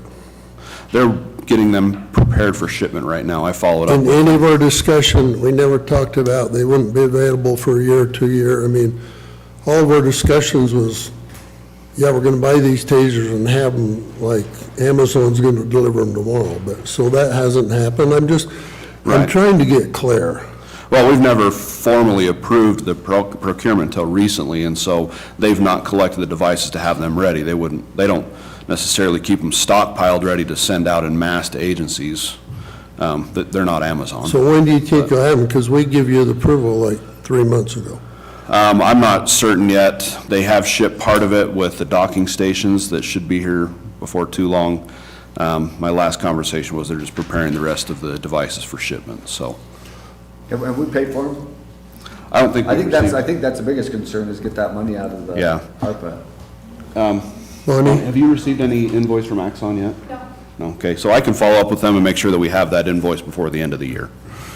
So, And that's another discussion I heard in a public meeting, I'm just going to ask it, is the commission was not doing their due diligence in immediately approving these tasers, and it put our department in a situation that there could be a lawsuit because we don't have these, and then we find out we never intended on getting them. I mean, you never ever said that in any of the discussions. Yet there was people saying that the commission did not follow through, didn't approve them, and we'd be subject to lawsuit from people because we didn't have these new tasers.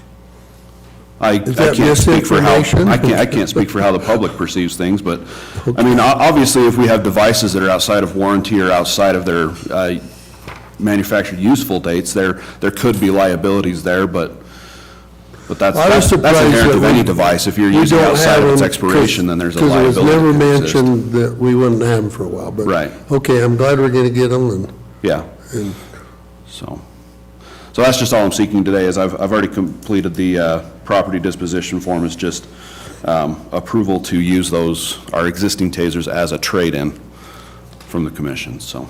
Okay, and we knew that from, Yeah. I mean, that was the discussion from before. Yes. So that's not a surprise, but. I make a motion, we approve the disposition of surplus for the tasers. I second. Okay, we have a motion and a second to approve the disposition of the surplus tasers from the sheriff's office. All of those in favor, say aye. Aye. Any opposed?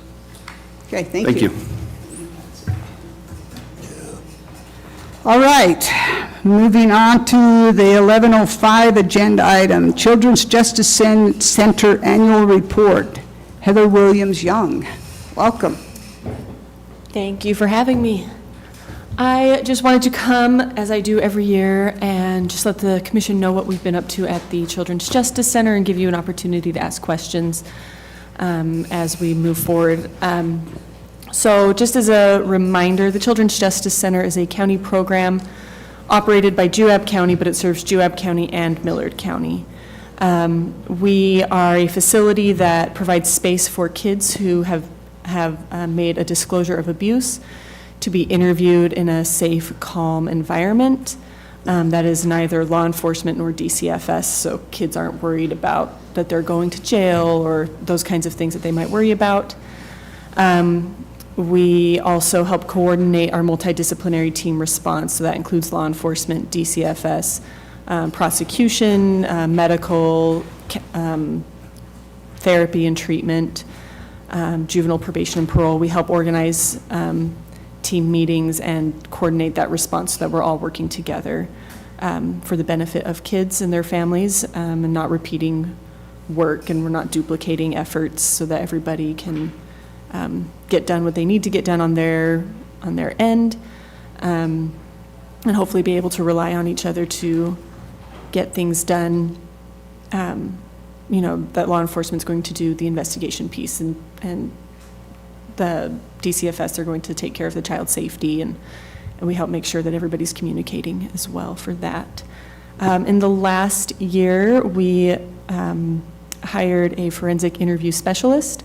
So this is someone who all they do is interview kids, and that is their main job function. They were trained in the Tom Lyon 10-step interview protocol. She's been very successful. Her name is Rachel. And so that frees up our law enforcement and DCFS from having to do those interviews themselves on top of all of their other job duties, so that now Rachel can take care of that. They can focus on their main job duties of investigation or family functioning assessments. We've also hired a victim advocate part-time. She works with families with non-offending caregivers, make sure that they have the things that they need to move forward, that the kids can get treatment that they need, that any other non-offending family members can get treatment, that everybody can move forward in a healthy way, so that what brought someone to the center doesn't have to define their life, that they can, that it can just be something that happened but isn't necessarily defining of who they are as a person. And trying to think if there's anything else new. And then I just wanted to let you know our statistics for the last fiscal year. We operate on a fiscal year July through June. So in fiscal year 24, we had 153 open and active cases. So that's open for investigation or prosecution or treatment. During the fiscal year, we opened 58 new cases. So that's a little bit lower than our average. I would say our average is closer to 70. But we are operating on a referral basis from our law enforcement and DCFS partners. So it depends on what they receive and what's being reported to them, and then bringing those to the center. So we served 174 individuals during the fiscal year. That is primary victims, so that would be the children, and then secondary victims, they're non-offending caregivers or family members. And the allegations that we typically see at the center, for the most part, are child sexual abuse or assault.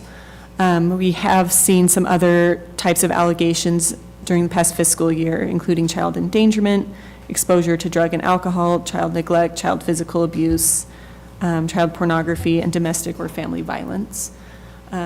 So we see those as well, but usually in lesser numbers than we see child sexual abuse and assault.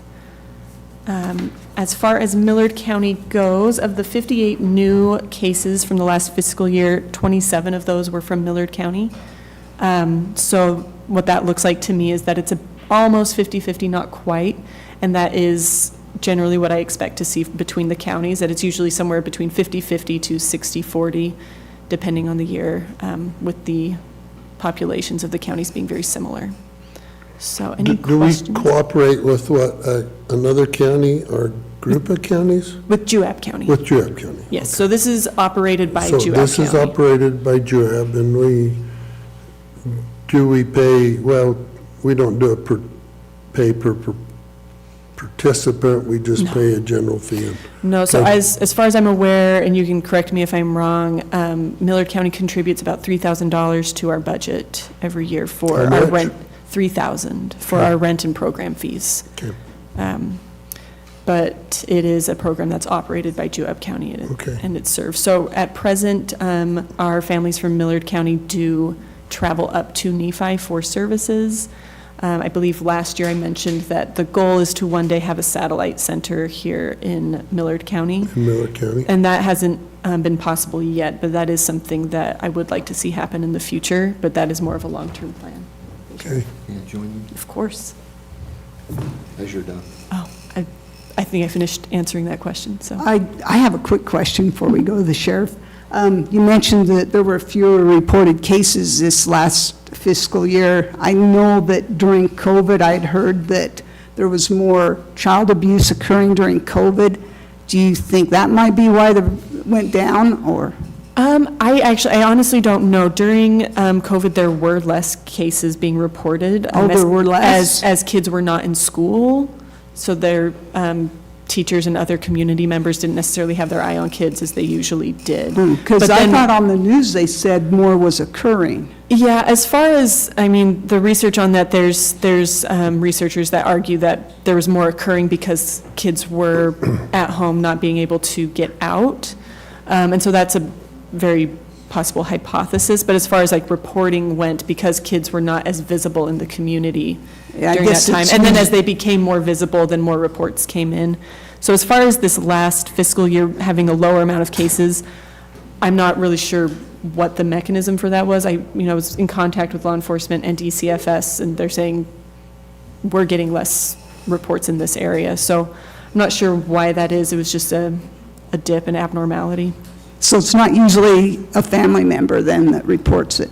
It can be. It can be a family member. It can be a teacher. I'm not privy to who makes the reports. That is something that is kept confidential by DCFS.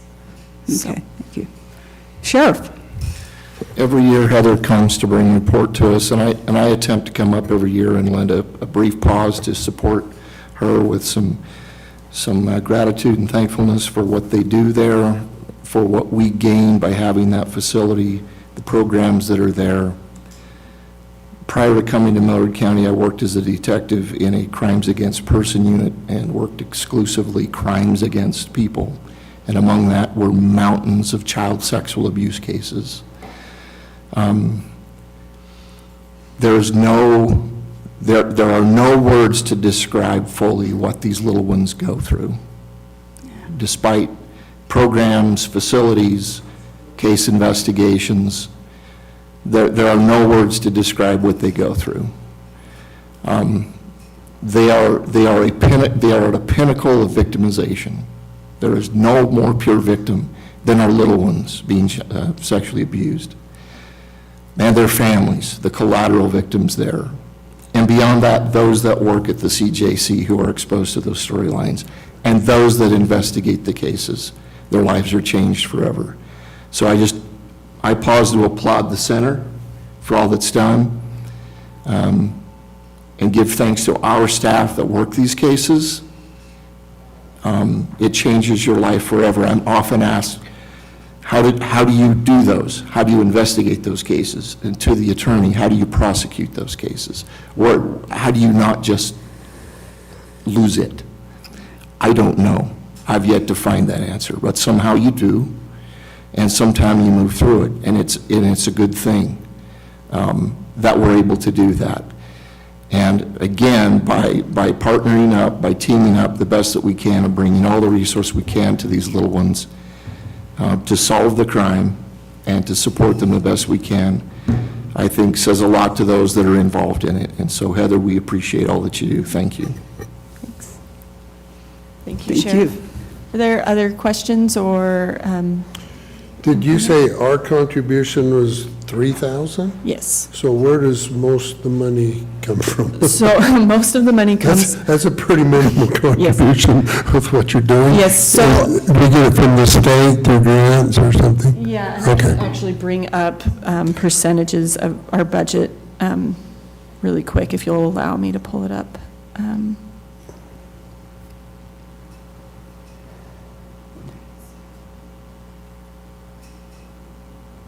Okay, my typing.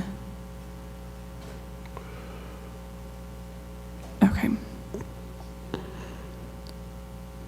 So our total budget, we have 66% of our budget comes from our contract with the state legislature. Well, it's a contract with the state Attorney General's office. The state contributes. Yeah, the legislature has a line item for children's justice centers Okay. throughout the state. And then the next largest contributor is 19% of the budget comes from federal funds, from the VOCA grant, the Victims of Crime. Okay. But then we have some contribution from Millard County, from Juab County, as well as some private donations as well. I'm sure what you're doing, it takes significant more. Just wondering who else is participating? It does take significant more. That's but a minimal participation. Yeah, we do appreciate everything that we get, small donations and larger grant funds. But right now, the funding from Millard County is especially helpful with our rent. Right now, we are renting our facility in Nephi, and being in a rental agreement means you're subject to the whims of the rental market, and rents, all they do is go up. They never seem to go down. So that's been really helpful to be able to piece together our budget to make sure that we're making rent every Okay. year. Thank you very much. Thanks. Thank you. All right. 11:10 agenda items. First one is discussion regarding possible access to Leamington Tower for Centricom with Tim, I kind of wrote over this, Beasley? Yes, ma'am. Okay. So I've been here quite a few times. I've worked with Pat, Richard, Ryan. We actually take up space on 3 of your guys' county towers right now. We have a contract that carries out for 10 years. We're coming back, we're doing a little bit different situation in Leamington, so I'm coming back to see if we can get some kind of agreement made up on gaining access to that tower also. So, and we was here a handful of years ago talking with Pat about the current contractors that are on that tower, because I know there is a company that's on there already. We just never come up with a kind of a conclusion on what Millard County was needing from Centricom to make that happen. So I guess I'm here again this time to kind of bring that to the surface and kind of see what questions you guys had on what exactly we are doing and so on and so forth, so. So what are you contributing to the county right now by having? So right now, so back clear, this has been 6 years ago. Like I said, it all started working with Ryan Lang and Richard here in the back. You guys had Frontier as your service provider. So we took your whole bundle, and I just barely confirmed this with Richard. In the beginning, you were paying $80-some thousand a year through Frontier. So after we had all of our come together, you'll get a discount on this, we'll do this with over in Delta, we got it down to under 40 grand a year. So, and that continues to this day. On top of that, any service you guys get from here on out is at a 30% discount. So like, there's things that we're doing behind the scenes that you guys probably didn't know about because it was a completely different commission when we came into that before. Another thing I was going to bring up is you guys do the over-the-air TV broadcast. Is that, you guys are still doing that, correct? Mm-hmm. So we are working with Carbon County in that same sense to where we are actually packing his multicast traffic to the towers, and then he doesn't have to shoot it, use Spectrum, climb towers, do the point-to-points that you guys are probably all doing right now. So I guess what I'm saying is we have assets you guys can use from us if we can continue to make this relationship feasible for both parties. So is a competitor on that tower in Leamington then? Or Yes, is that just, there is a competitor. do you have competitors on the existing county towers you're using? Only one other one on Cedar Mountain, but not in Delta. Okay. Obviously, they're probably not gonna like it, or is it a thing where? No, and that was the thing back in the beginning. A lot of people were, hey, you guys are coming in, you're pushing all these smaller guys out. That really isn't the case. 6 years ago, we deployed in Delta, and to my knowledge, every broadcaster is out there, even the county, is still operating to this day. What it did for business here and there on each side, I have no idea. But we didn't run anybody out of town, so. So you're saying that you could help with the over-the-air TV if we? Yeah, so. How could you help? And I'm trying to simplify this. we get our TV broadcast upstream from Strata Communications. Most everybody does. It's where basically all TV channels come together. We have the technology to take that and send it over our fiber, which everybody does, but we have a direct feed to Stratus. So like in Carbon County's, in their situation, we have 2 of their locations that we're on, just like I'm asking you to do now, only they don't have to pay for the licensing to shoot that microwave from one tower to the next. They go over our fiber, and to my knowledge, he has not climbed a tower since we started providing that multicast connection right to his equipment in the same building. So that's what I'm saying. There's so many things that we could work together on that we're not doing right now anyways. It's just making that happen. So you think you could help us with our TV, and then also you said that you would give us an additional 30%? No, you're getting that right now. Okay. Yeah, what I'm we're just getting filling now. you in on all the compensation we made back 6 years ago. So if the Andersons are happy with, they're the ones that run our TV, and if they're happy with the way things are, is there some other way you can help the county out? I mean, I don't know. That's, other than what we're doing for you right now. I mean, I'm sure there is. At this moment, I'm not. Either of you have? Who's the competitor on that Lincoln Tower? I don't know. Pat, do you know that? I think it's School Creek Wireless on that one. I'm sitting here racking my brain trying to remember what the specific issue was on that tower. All of these transmission sites are very different. The hardest one was actually Cedar Mountain. I know you were mad about that one, and none of us knew about that it was Sitla property in the beginning, and so you come back and. Well, and it wasn't just that it was Sitla, but it was, we were already involved in kind of we weren't in a very good bargaining position with Sitla because we had, years and years and years ago, they didn't do leases, they did easements, and they had given us an easement, but it was very, very specific. And we were supposed to pay a certain amount, and we could only do such, but we exceeded that easement by about 20 times. We had more stuff on that tower than we could, so I think we've got that more or less sorted. I don't know if it's to Sitla's satisfaction, but that was the hard one there. Right. And you guys do own the tower property in Leamington.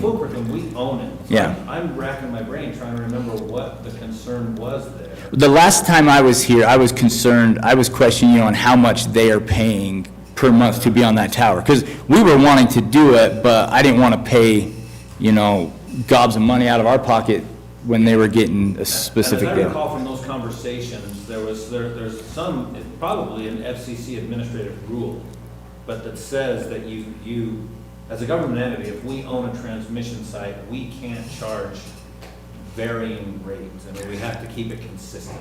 Do we own this site? We own that site. Yeah. In Leamington? Yeah. Okay.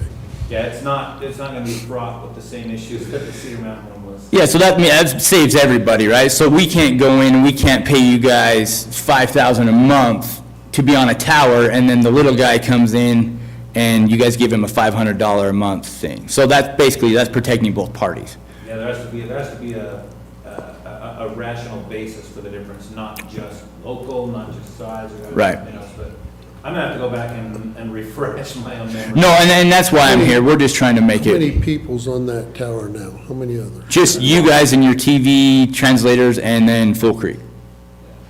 I think it's Full Creek Wireless, I don't think it's Jeff or Brian on that. No, I think you're right. I think it is Full Creek. Well, I would like to actually talk to the Andersons and get a little more information before I make any decisions. Right. I think it's a great idea, but I think we need to talk to all the players. No, and that's exactly why I'm here. I mean, you need to come in and ask, yeah, and then we need to do a due diligence. Absolutely. All the players. That's when Marky was asking me. Obviously, like you say, look at all the options and explore the options, and there's probably good options for us and you and everybody. Right. My memory is that was like the least controversial transmission site. And no, I think you're right. It really is. And when Marky asked me just the other day, she was like, well, get the contract printed up, and that way they can all look at it and they can all be prepared. Well, I couldn't do that yet because I don't know what they're paying a month. And Yeah, we're a long ways from that. Yeah, so, Yeah, I'm basically here. We'll, you guys talk about it and we can come up with a solution. I can work with any one of you guys, and maybe it's Pat, but. Not for long. So I better hurry. Yeah, you tell him he can't retire till you're done, and we'll drag It'll be this somebody, out just for a won't be long me. time. So I guess I don't want to put you on the spot, Richard, but have you got any comments on options and that? I mean, you're the one that works directly with all Well, I mean, these people. Richard can say what he wants, but I'm going to say something to kind of shield and protect him a little bit. This really isn't a Richard issue. No, The bargain for exchange, what we bargained with Centricom for back then was them to have a right to transmit right here and in Delta for the services they provide to the Okay. county. This is outside of the scope of that. This is just Centricom asking for access to our Leamington Tower, which we own, which it's just there, it's a little bit simpler. We need to see if there's any previous commitments we made that would Yeah. prohibit that. That's what, I don't because think we're there's not anything- familiar with everything, that's what I say. I don't know. I don't think there's anything to prohibit it. But- Okay. But this isn't connected to our bargained for exchange with Centricom. Okay, That's all right. totally separate from Leamington. And more or less, or just before he speaks to this, is the relationship that we've had together. You guys don't see what goes on behind the curtains, but we kind of do. And he can speak to the relationship that he has had with me and my peers, but it's made life a lot easier for everybody in my eyes. And if I'm wrong, then speak to that also, No. but. No, we've had a good relationship with Centricom. They, with the equipment they put on the towers, they agreed to give us a certain amount of bandwidth that covers, it comes into the sheriff's office. That bandwidth also covers different locations in the county. So it's been a good thing for the county as well as a good thing for Centricom, so. Oh, it's been great for the county. It's been huge. I mean, it's saved us. I was kind of zoned out initially. Yeah, I don't like- remember what we were paying before, but it was a lot. It was almost Yeah. 35,000 a year is what. Yeah. Just a T1 line that we were getting through Frontier at the time, which is, Is 1.5 meg is Yeah. what a T1 line is. we've got a whole lot more bandwidth now, and it's a lot less that we're paying for. So it has saved the county a lot of money yearly with the relationship we've got with Centricom. Well, and I didn't necessarily mean to tell you, listen, we're going to do this so that it kicks the Andersons out of the whole equation. It's not that whatsoever. We've worked with Brian and his boy. It's not to kick them off anything. It's more or less, we have things that we could bring to the table. Also, on top of what you guys are doing, we would definitely have to discuss that. But here's options. If we're going to be at a TV translator tower with fiber, you guys might as well be using that to its full ability also. I think the Andersons would be more of a, what else could you do for us? type Correct, thing, Because yes. Full Creek's owned by, I think, Dylan Finlinson. Yes, you're right. So that's, yeah, so I think that. I mean, we just need to be fair with people, Yeah. too. Oh, yeah, absolutely. So you receive your signal through the air, and then? No, you- so we're plowing fiber into Lamington shortly. So fiber, that's the reason why, is before I didn't have a good path to get to Lamington. So you'll Now I have to do. We're run bringing- fiber from the tower into Leamington? Yep. Tell them they have to get fiber to Oak City before you'll do anything else. I've been begging for fiber to Oak City for years. Well, you guys have a Talk to the tower. sheriff, yeah. You've got a We tower. don't have fiber. So Leamington's a priority over Oak City? That's, You're retiring though, I don't know what we can do about that. No, Leamington is just an easier access point. Leamington's just along the highway. Oak City's not on the way to anywhere. So where will your signal come from that goes to Leamington? Delta. Okay. Yep. Commissioner, I would suggest, I don't have enough information, I don't know if it's No, that. let's. The one of you, maybe, I would suggest you chase this thing, I mean, we can all three go out and ask questions, but I would suggest one of us, you go. I'll talk to Get you. us some due diligence, come back and report unless Trevor wants to, what? I mean, there's no sense, all three of us chasing this thing around and you Well, find let's- out and come back and report. And Pat, this. correct me if I'm wrong, but legally, I don't know if the county can keep us from being on the tower, where you already give access to Yeah, Full I Creek. I don't think we can give exclusive access. I'll have to, again, I'm. And that's where I'm like, if we're gonna, we just need to come up with what the county's going to want for that, right? I'm just honestly kind of a little bit caught off guard. I'm racking my brain trying to remember what those conversations were. I know we talked about the Leamington Tower before, but I know that it wasn't the main part of the conversation. Yeah, It really and it wasn't part of the exchange, so we'll have to jump in. I'll see if I can go back through my stuff and see if I can remember what That's it fine, was because about. we need to do some other. My only thought with Vicky digging into. Vicky, what- dig in what and the come with some Andersons could do options. is- Come with some The options. deal was, you gave us a $40,000 discount for the 3 towers you're using now. Correct. So why would we just add another one without getting possibly any benefit? Maybe there's no benefit that we can see that we have. Right. But if there's something you can help us with and No, say, hey, absolutely, and let's that's why do I'm this here. on top of it. That's why I'm here. That's equal to the amount that Dylan Yes, is paying. you're right. Yeah, Yep. something similar to that. Absolutely, that's exactly why I'm here. So I'd say we just table it till next commission meeting, put it on the agenda and we'll. Would you be available to come next Yes, what commission? date is that? 2 weeks. September 3rd. I will not be here. You want to wait till the 17th then? Let's do the 17th. Okay. Okay, thank you guys very much. Thank you. Appreciate it. Kayla, can you get that for the 17th? Yes. Okay, thank you. Okay, next agenda item, public input. Think, Casey and Justin know. My public input would be to make sure that the previous comments that I made were not in any way an indication of a negative input about that project. The work that Adam and those folks have done is tremendous, and the idea that they want to include bike paths, I'm totally in support of all of it.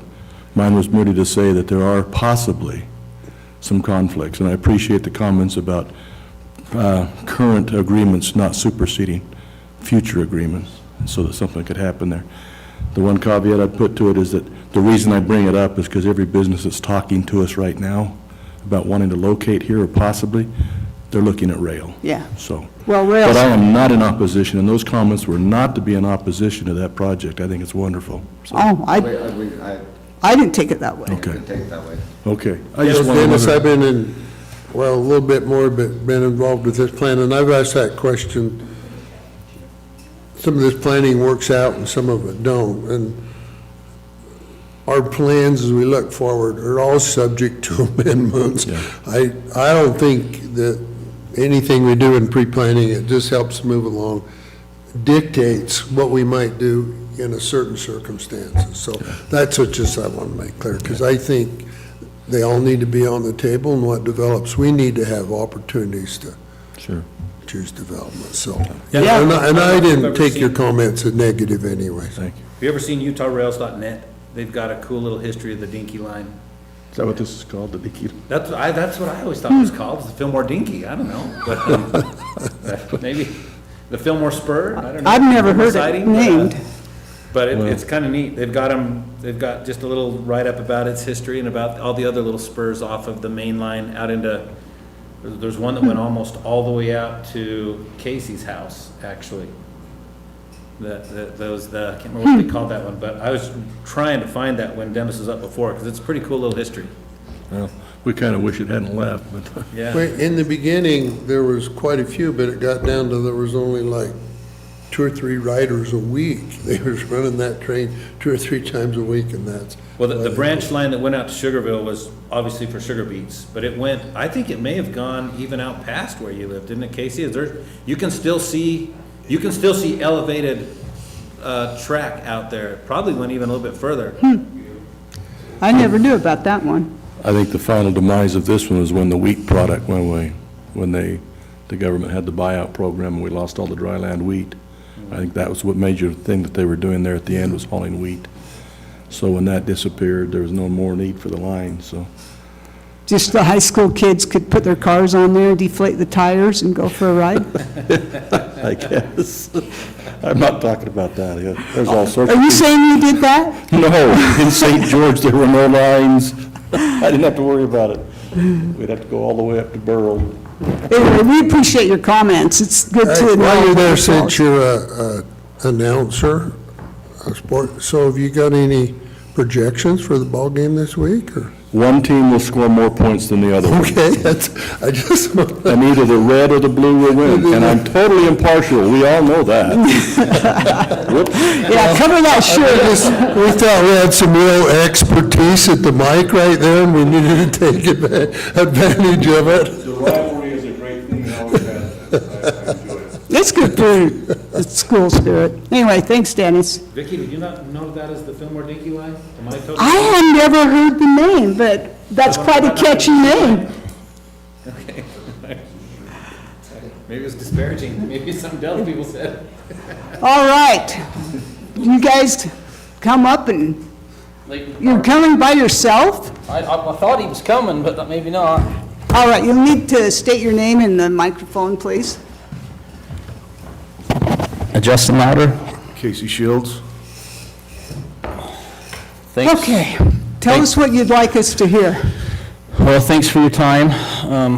Won't take a lot of time because I'm a little late to the party, obviously, so.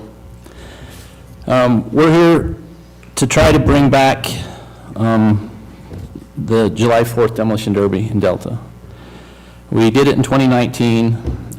Robert DeWise, he tried to bring it back in, I think it was 2022, right after COVID. And it's a losing battle right now for financial reasons. And we can fix that, and we can bring it back and help to get the entertainment back and make that a good holiday like it used to. I did a poll on Facebook, and I had 99% of the people that were polled said that they wanted it back, so the people were there. Casey brought him to, be able to speak for the drivers, but the drivers that I have talked to all would like it back as well. There's a couple of things that we can do. I really believe that I can put it together by ourselves without the county. Obviously, the county's blessings to use the facility, rent the facility, but I think it's a short-term fix. If we want to be able to entertain the people on the 4th of July and have that be long-term, I would like to put a proposal together to bring it to the county and let it become part of the county fair.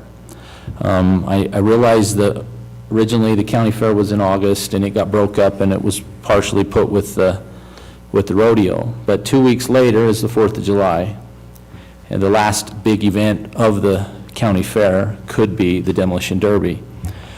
All the money could be then go to the county. It would be able to be a very large revenue source to help with the county fair, to fund the rest of the county fair, because I know the rodeo doesn't fill out all the seats. We always have. The demolition derby has been the one thing that the county has put on that has always sold out. But through the years, it kind of got neglected in different ways. We never added any more seating to the facility. We at one time had the best facility and the best demolition derby in the state of Utah, and some would say the nation. And we just gradually started going downhill, and other people from Juab to Heber to Utah County, they all just kept getting bigger, and we kept getting smaller to the point we don't even have a derby no more. We can fix it. We have a lot of drivers in Delta, local drivers that will bring local people. We have a lot of potential developments coming into the county in the next 10 years. I think it would be a really good time to get it going and have it become part of that. So if we could somehow get on an agenda to talk a little bit more about it, find out all the details you'd like us to bring to the table, so you can make a good decision on if that's something you would like to pursue.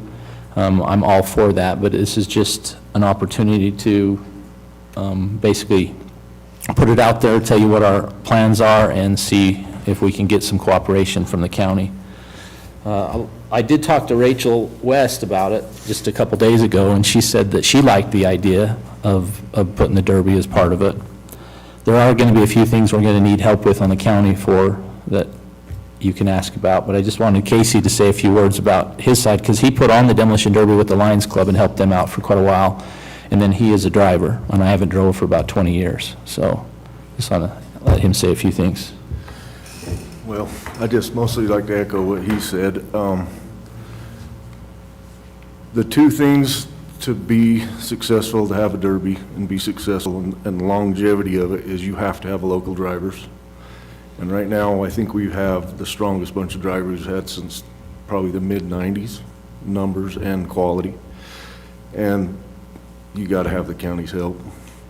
The life shelf of somebody promoting a derby is about 5 years. It's a lot of work and a pretty thankless job.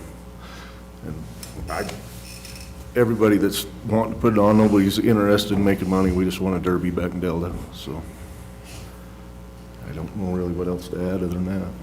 Yeah, I was reading through the list of participants up at the Nephi one, and there were quite a few from Delta, and I think there weren't that many from Nephi. No, and you can see their derby going downhill because of it. Yeah, in fact, our auditor talked to somebody from Juab County, and they're actually losing money on their derby nowadays. So, what, right now, other than our blessing, what's prohibiting you from, I mean, what are the, from bringing it back? So the problems that I had. Has somebody told you no, or? No, nobody's told me no, except you told me no in 2019, basically through the budget, as for my budget, to be able to bring the sponsorship dollars to the table. Because other arenas that they do derbies in, they have a naked arena, so any sponsorship I bring to the table, I get to put out there. The problem that we had in 2019 is we had the issue with Dean Draper. He made the decision, I guess, that any of the sponsorship dollars on any of the signage that's inside of the arena belongs to the county. So I had over $30,000+ worth of sponsorship money, but I had to give a big portion of that back. The sponsorship money you collected, we took a larger share of that than, or what? Well, you didn't actually take the... I'll explain it in a minute. I'll tell you. Okay, all right. So, yeah, you didn't actually take the money, but I couldn't gather the money because the businesses that were on the signage felt they were with the rodeo, and they got to stay on the signs for the derby. Okay. Therefore, they didn't have to give us money to run the show. I can't do that this year in 2025 unless we change that so that I can do it on my own. Any dollarships that are, any signage, any verbiage, anything that's on that arena needs to be able to be attached to the derby fund so that I can pay the prize money for the drivers to get the car count. Because off of the seats that we have now, we only have close to 4,500 seats. I can't raise enough prize money off of 4,500 seats to get these guys to build cars. And you're thinking we need to increase the seating? We need to increase seating. That's a key component. That's a key component. Can you fill it up if we increase it? I'm pretty confident I can, yes. We filled out in 2019, and we had 4,500 seats, and I could have sold more seats, but I didn't have them. So that helps to pay for the expenses of the derby, but then the sponsorship that I go and create and get for the advertisement helps, but I can't use that unless I figure out how we work around the signs in the arena. I'll have Pat explain, but like, when the rodeo sells a sponsorship, the rodeo gets the money. They get the money. But Okay, and it's different here, okay. Let him Pat, go ahead, help me understand. I had a conversation just the other day with Justin, and I've talked to Vicki a little bit about it. And we've been having these conversations for a long time. In about 2012 or maybe 13 or so, is the first time the Lions came in and said, we need, well, I guess it may have even been before that. They brought us insurance, because that's what we've always said, is we need to have adequate coverage for the risks that are involved. And so they brought us their insurance, and I looked at it and said, well, they've excluded all of the coverage they've excluded every risk that would be inherent in a demolition derby. So it was kind of useless insurance. They were able to go back and get a little bit more, but it cost them so much money to do it that it made it totally... The insurance costs. Yeah, that in order for any insurer to insure those risks, it took a lot. Yeah. And so the next year, they came in, and the commission at that point said, we're just going to waive the insurance. We'll assume the risk. Now here, I want to make this very, very clear.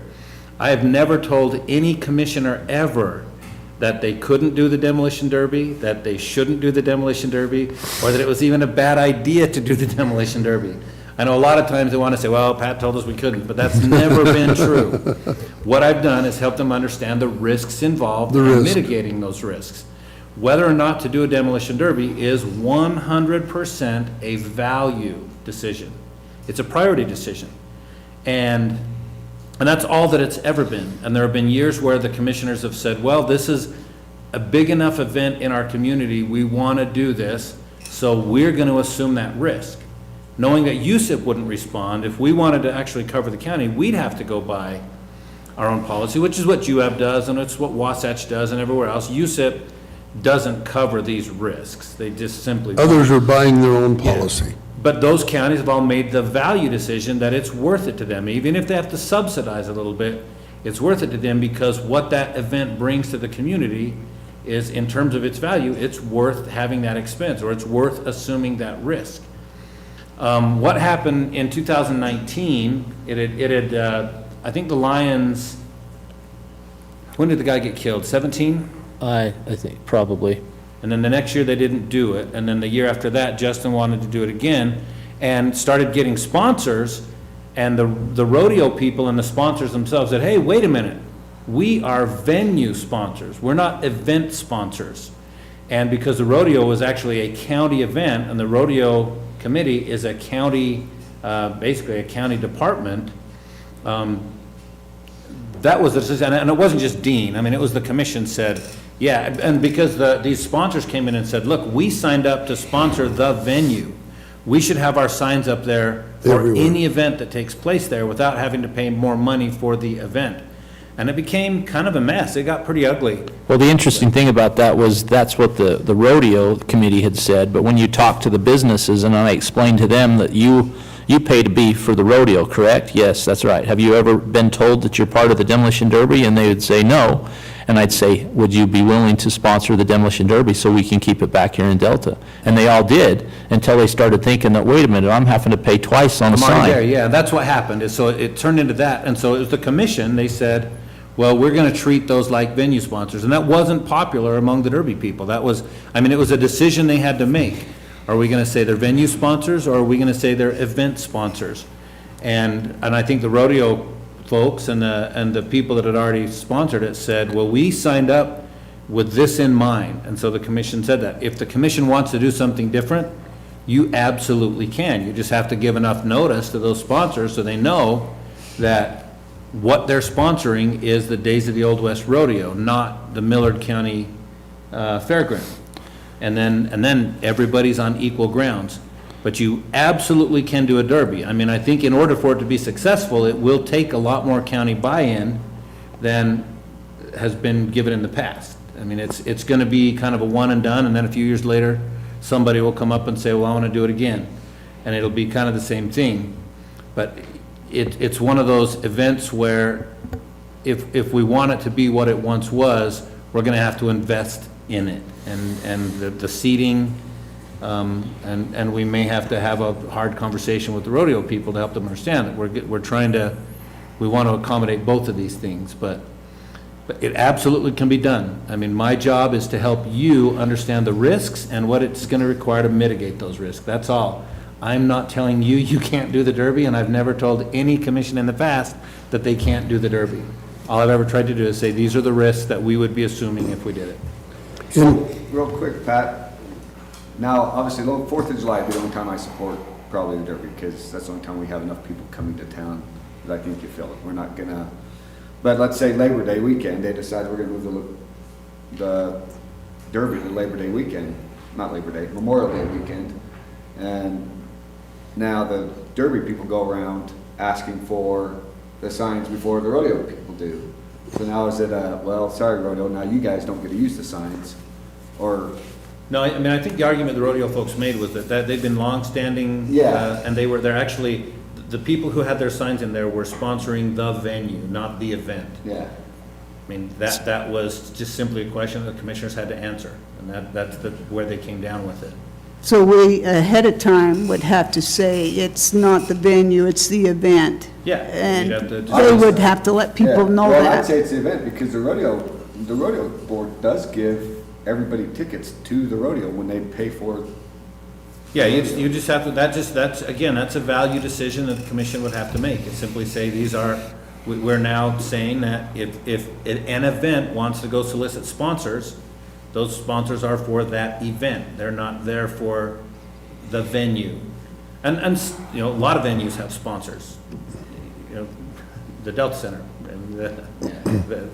they have, it's not uncommon. I mean, I don't disagree with what Justin said, that these other derby venues are naked venues, but it's not uncommon to have venue sponsors. But that's just a decision for the commission. Are we gonna consider them venue sponsors or event sponsors?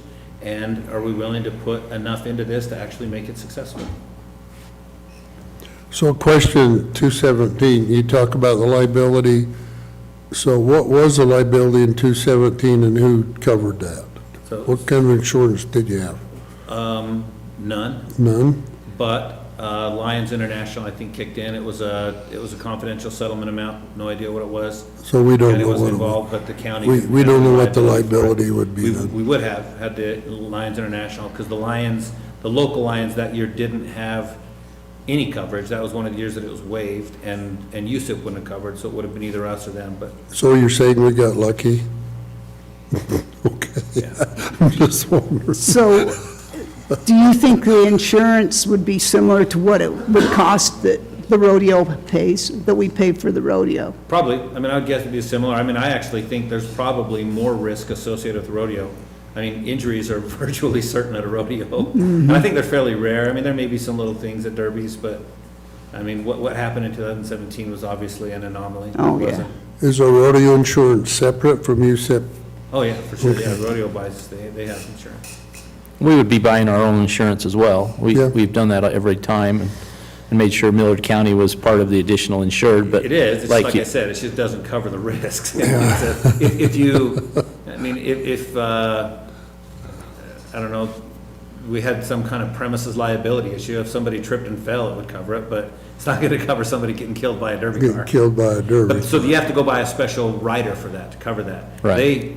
They don't tell you, which is kind of infuriating. They say, yeah, we'll sell you a general liability policy. They don't tell you that in that policy, they've excluded, expressly excluded, every risk associated with Everything the that could motorsport. happen. Yeah, like even the racing, we've had to tell them that they have to go and get those riders. You gotta go buy the extra coverage because your policy excludes those risks. Right. And that's why the Lions, they did it one year and it just killed them. I remember, I mean, it was a huge difference. I'm working with Rhonda on that. But, so the next year, when Withers was pretty, he made it clear, we want this to happen. I feel we can, with the right people and the right mindset, we can put this back together how it needs to be and be very beneficial to the county and to the community. I don't have all the ducks in a row here for you to be able to, you know, say, okay, this is this, this, and this, and I can get those things for you if it's something that we can entertain, but I can honestly tell you, if we wouldn't have been almost all the way through it in 2019 when I met, and I wasn't so, I guess, prideful about making sure that Derby was back here, I would have canceled the Derby when I had to negotiate with the county to use their equipment for part of the sponsorship dollars I was turning back to the businesses. So I can't put this show on without advertisement dollars, period, bar none. Whether it's with the county or by myself, I can't do it. So if we can't figure that part of it out, it's not going to happen. I can show you a budget to where I can make the prize money, I can pay for promotional materials, I can pay for trophies, I can make it as a fundraiser for the local schools or kids or whatever we want to do. I can show you how it will cash flow. I can do that. But I can't do it without advertisement dollars, and that's a decision you'll have to make before we proceed somehow. Or if you would like to let this become part of the fair, we'd love to give it a trial of a couple years. If it doesn't work out, then Derby's dead in Delta. But it'll never happen again, I promise you, because there's just not anybody out there that has the willingness to go out and ask for money to make this happen. I've been watching for 2 years to see who's going to do it. Robert tried to do it 1 year after I did it, and he lost money. He couldn't make it work, and he didn't go get advertisement. He didn't get sponsorship.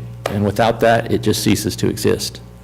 How much money would that sponsorship equate to? I mean, what kind of dollars you're talking? Well, my goal right now is to raise about $100,000 Okay. in sponsorship and advertisement dollars. Can you get that much in Delta? I believe so. There's a lot of the businesses that are A willing. lot of money. I had someone just yesterday, when they've seen the poll, one business contributed, $5,000 right off the bat, just without me going out and giving them a proposal and things that they'll get, and what kind of interest they'll get through their advertising and social media. So I'm pretty sure, I know one company that said they'd give $20,000 last year if we could find a way to bring it back. That's a big chunk of hundreds.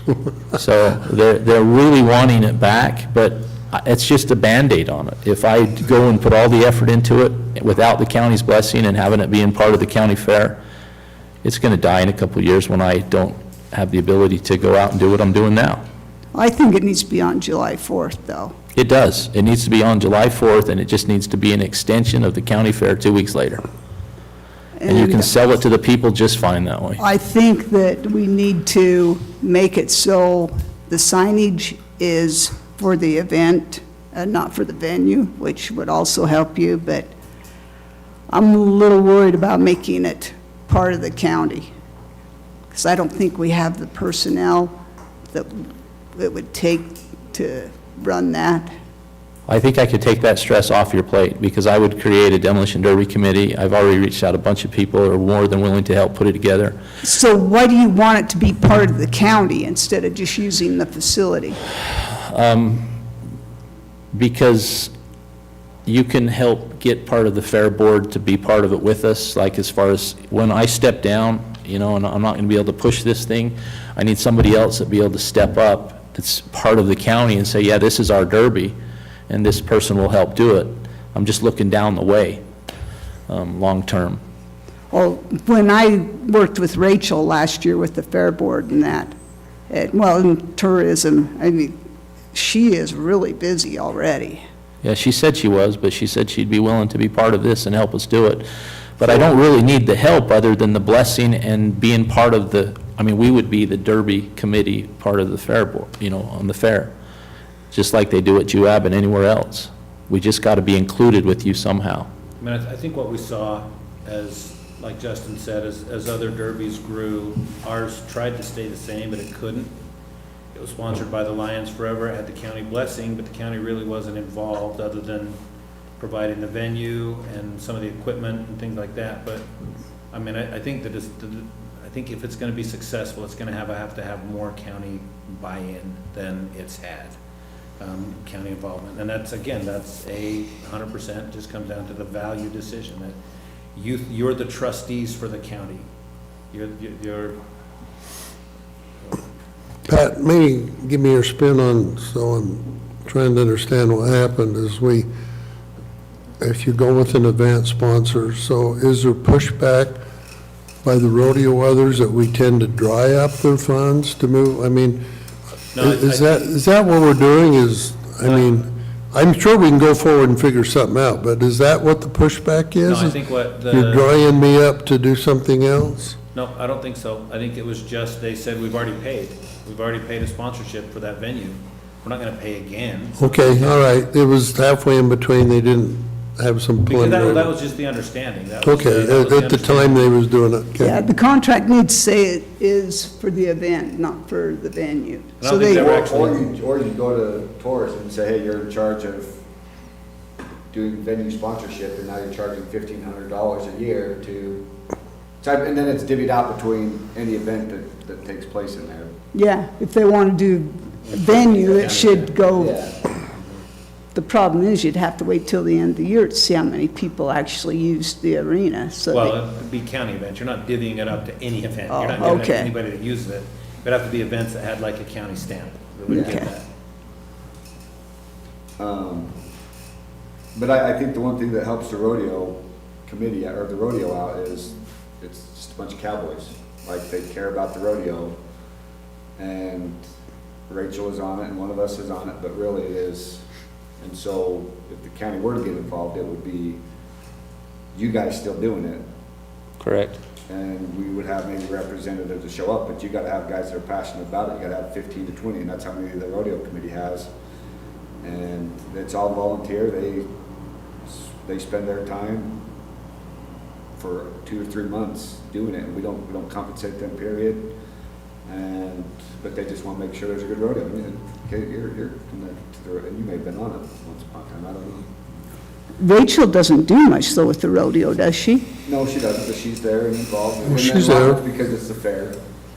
That rodeo is a lot of volunteer, like stock show too, just a lot of people. That's all it'd be, is a. Bunch of people volunteering and wanting to make it work. And, Yeah. you know, we're not giving any of them a dime, really. They When all do Justin it, stepped you down, know? they all voted Casey to be the next man in charge, is what it would be, and not necessarily anybody up here. But you just have to have a solid committee. I'm confident we can put a committee together to make it work. Well, you're not the only two that I know that are really into derbies that want to see it come back, so I'm sure you could get a qualified. Well, I think the other thing that's happened is, you know, when I was a kid, you bought a car, you welded the doors shut, and you drove it in a Derby. Now they spend $100,000 to build a car. Yeah, it's a different world now, for sure. Yeah, Casey, did you win your? He did. Back? Did you put into it? You bet. Since Casey's been a little boy, he's been kind of a psychopath driver at the Derbies. He's kind of scary. We should have told you to bring your trophy and show it to us. Probably hit the ceiling, wouldn't it? We're gonna try to get back to a little more basic build, so it's not so hard to. So much money and so hard to build, and So- younger people can get into it. Can you specify what they can Yeah. do to their car to be in Yeah, it? there's a lot of different classes. Oh, well, that's good. Stock to wild. So, It's expensive no matter. We want to have the youth heat, get that back coming again so that the youth can get involved, and it's time to pass the torch. I mean, you see the gray hair in his beard. It's about time for him to step down. he's still young. So, anyway, yeah, I think it'll be a good deal. We'll get it so that people can build a car that's a little more reasonably affordable for them, and we can make it work. At one time, the Delta Derby was the oldest derby in the state of Utah. I think the scariest thing for the county, besides, I mean, it sounds like the insurance is going to be similar to what it is for the rodeo, but now we're going to be liable for, if it doesn't make money, we're going to be on the hook to pay for that. And right now, money's kind of tight in the county. I think next year, we're always saying next year, but next year when IPP and ACES and whatever other companies associated with those guys, they will be paying more in taxes, so it should make it so the residential tax goes down, we hope, so that the residents don't think that it's crazy for us to take on the Derby when they're paying so much in property tax right now. But I think the conversation Justin and I had, it sounds like they're looking at the long game. They're not expecting this to be solved in 1 year. That it's going to be a bit of a process, and they're going to have to build back to what it was. Yeah, I mean, like, for example, 4,500 seats right now, and that's max full at that facility. At $20, that's $90,000. If we can do a long-term plan over the next, 5 to 10 years and get bleachers in there to 8,000 seats, we can get just at $20 now, that's $160, and then you have the sponsorship dollars on top of that. So if our prize money's around $100,000, another $20,000 to $30,000 in miscellaneous to put the show together, it's going to be a profitable event. When they say that Juab loses money, I don't know how they do, because at $20 a seat at 11,000 seats, they're only paying out $125,000. So I'm not sure the math on that, but. I mean, I know a guy on there really well, and I think the Derby pays for the rest of the fair that loses money. Their motorcycle deal and everything else, their ranch rodeo and all that. The Derby pays for all of that. Yeah, we'll have to check into that. Yeah, when they're losing money on their fair, it's. Their commissioners don't do as good a job as these in Millard County.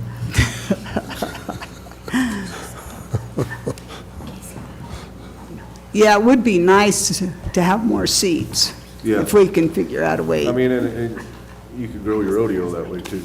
Yeah. Or anything else you ever want to have. We do have the corners that we could possibly squeeze some in, but I don't know if we can get 3,500 more in there. Because we've got 4,500, and to get to 8,000, we'd need to almost double it. I talked to Kevin Morris about it, and his feeling was if we could somehow build some really nice bleachers back on the west end. I mean, really, the ones that they moved, that were on the east side, and they moved them back to the west, they need to go back to the east, and it needs to be an entire new grandstand built on the west side that could be covered just like what Juab's done. Well, there definitely needs to be some way to shield the sun on the west side, like if we put Yeah. up big kites, sun shields, whatever, just during the events, and then roll them back down or whatever. I can rent seats, and I can have them be brought in like they do for the Grand Prix in Los Angeles. We could do something like that temporarily to see if we can get people to fulfill the, commitment to coming to the Derby before we spend a couple $1 million on bleachers. But we definitely got to figure out a way to get more people there so it will sustain itself. Yeah, well, I know on 4th of July, people don't really have anything to do in the afternoon, so they're ready to go somewhere, and it worked out really well when the demolition derby was there. I mean, it was packed because people want something to do on the 4th. Yeah, I've talked to lots of family members that have just said, we used to come to Delta on the 4th and we don't do it anymore. And I've talked to a lot of people who say, well, I don't like a derby, but my kids did. So they might have come to Delta and just hung out with grandma and grandpa, but their kids went to the derby. So I believe, this is just my thought process, but there's an economical impact that is not hitting the county because that derby's not there. And it'll be really big if we can somehow figure out a way to compete with Juab. Juab's kicking our butt on everything from their sports complex to the hospital to, to the rodeo arena, so. They have private investors that give them a lot of money, though. Yeah, I know, we need some of them here. Juab has a lot of debt. So- Makes a difference. They also have Young Living Farms, and what's the other competitor with them? doTERRA. Well, Yeah, doTERRA. I think it's something worth entertaining, for sure. Yeah, I mean, it'd be nice to make it work. Now to go jump in and add new seats this year, I'm not gonna probably do that. Let's see what you can See- come up with, and we get. See how much it costs? Do we have any portable seats that we could put in on the corners so that we could get more seating to see how many people we could fit in there? We do, but they're pretty small. I mean, I'll go home and do all my homework that you asked me to do, whatever it is, and I can come back for another meeting and get on the actual agenda and present you with the facts and the things I've learned. If we can, schedule that or something. When you talked to Kevin, did he act like tourism might have some money they could use to put in more seats? Well, he didn't say about the seats, but I know there's advertising dollars that they said they would, most likely grant to me to Yeah, advertise. I'm sure they would give you some advertising money, but, Maybe I can put a plan together with some of the businesses to where they buy the seats. And they get so many seats for their employees and over a 20-year span or something. I don't know. I mean, there's different ways that we can do this. We just have to get our head together, but the main thing is if the county wants it and will participate, then I'll try to make a plan that works for everybody. yeah, if you could find somebody that wanted to put in some grandstands on the west side and take what's there and change them, or get somebody that knows how to weld and stuff and fix them so they can kind of go around the corners. There's grants like I can apply for, and there's very low-interest loans that we can get, 0% interest loans. I talked to Donald Brown, who put all those seats in the Hinckley Arena, and that's what they got, is they got a grant for that. So there's places that I can go, I just need to have somebody backing me to. Oh, I'd like to see it come back. If you could get a grant, that would be a great thing. I could support it, but I'm not worried about more seats. If we're gonna do it, let's fill what we got, and we'll worry about the seats another day. Oh, but they will fill them, I'm sure, because they have in the past. Well, The old days, we never sold out, we just kept selling tickets. We had a fire marshal with a little better sense of humor. Standing room only, huh? And that'll still happen, so, well, maybe not to the same extent, but there'll be a lot of young kids standing around the corners, but. I think it was about 2010, 2012, something like that, where they said you gotta number the seats, you can't oversell it, because they oversell it. So you guys, if you can find a way to get grandstands, you guys that do the derby cars, you guys know how to cut and weld.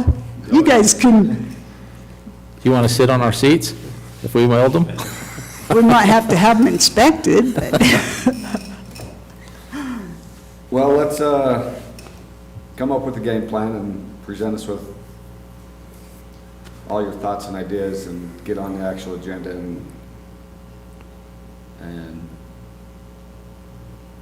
then come back and, but I don't know where Bill stands. But I am, you know, the liability is a concern, but that's something we can figure out and make it through and,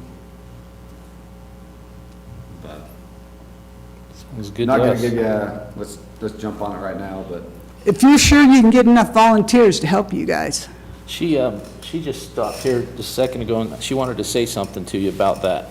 Oh, okay. I'll let her talk first. Maddie James, my husband and I actually put on the Sanpete County Derby. We've been doing it for about 4 years now. So I just was kind of given a little bit of insight. You guys were talking about employees, and actually over there we do, it's actually 100% volunteer for the Derby. You're we now, it's them. Yeah, Okay. sorry. Yes, them. Anyways, so I just was letting you know, it is volunteer over there. My husband puts it on and he doesn't get paid, but it is through the Sanpete County. Yeah, yeah. But. Do you know how many seats they have over there? They have just over 6,000 or just under 6,000. And I think they charge 25 for general, or for grandstand seats, and then general admission, which is just any spot that's open, it's $20. So, anyway, I just was hoping to give a little insight. Didn't mean to step on toes or anything. I just was, I know, he's also said he'd be willing to reach out, and I think he knows Casey Shields. And He's gonna build a car? we have a couple. See, we've already got 2 cars. So anyways, but that, I guess that was all, just kind of letting them know there is volunteer, and I think there is quite a few people too that would help get a committee. I don't think a committee would be any problem at all for you guys locally. So. Well, I don't know how serious you are about it, because we've seen you a couple times a month for over a year, and you haven't mentioned once that derbies are important to you, so. Yeah, he's actually on the inspection team for Juab County Derby as well, so he mans the berm there, and anyways, so.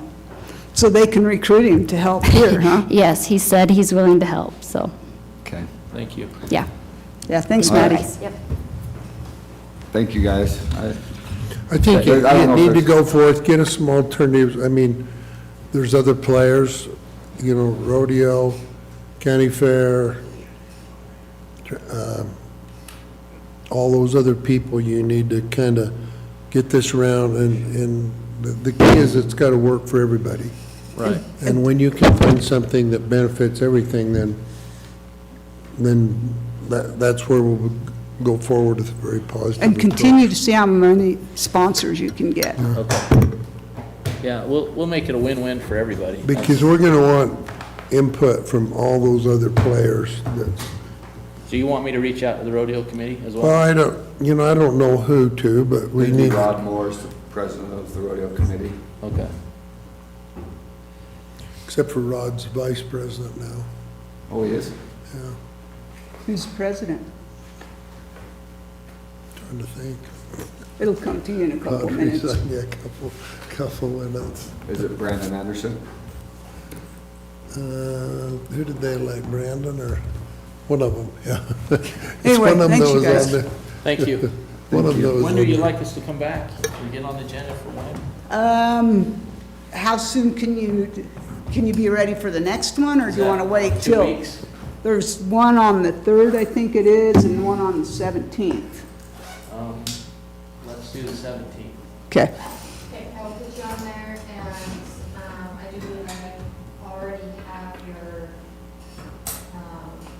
phone number, so just put you on the agenda, and we'll let you know if I can forward. Perfect, thank you for your time. Thank you. Okay. Any other public input? You're still awake? Okay, good. Other business? Any other business? Okay, Sheriff.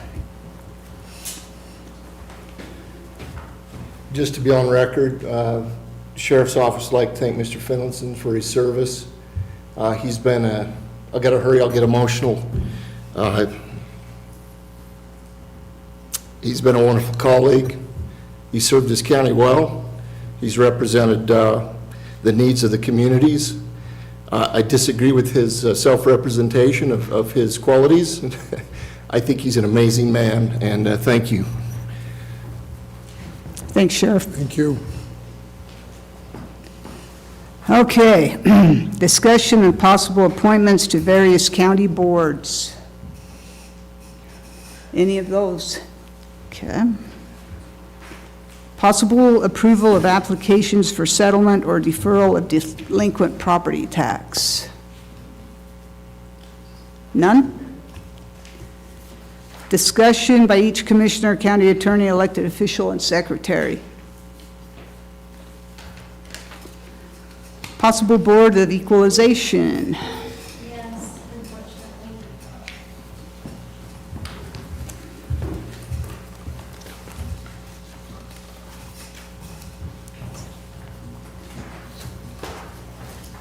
Thank you.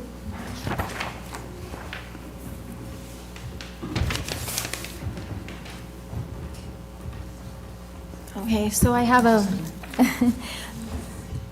I have a list that I've given to each of you. These are, Hold on. Do we need to? Oh, convenience I BOE. make a motion, we go into BOE. Sorry about that. Second. Okay, we have a motion and a second to enter BOE. All of those in favor, say aye. Aye. Aye. Any opposed? Okay, sorry, go ahead. Okay, so in front of you is a list of, the majority is assessor adjustments. They're color-coded, all those in purple. There's only 3 owner appeals as of to date that have actually been filed. They're in white, and then there's 1 blue that's a stipulation. But even if the assessor's adjustment, the board still approves it. In the past, you've given me blanket approval. If it's a, obvious error by the assessor is recognizing there's a problem, then we've went ahead and processed. We have not. I wanted that approval for this year going forward, but we can go through each one if you want to, or if you have specific questions. Laura's here to explain those adjustments. And we also need to address the stipulation as well.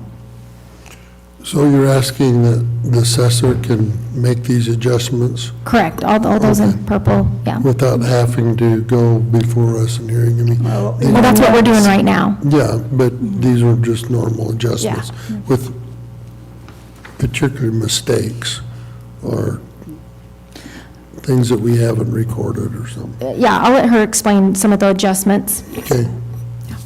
Excellent, thank you.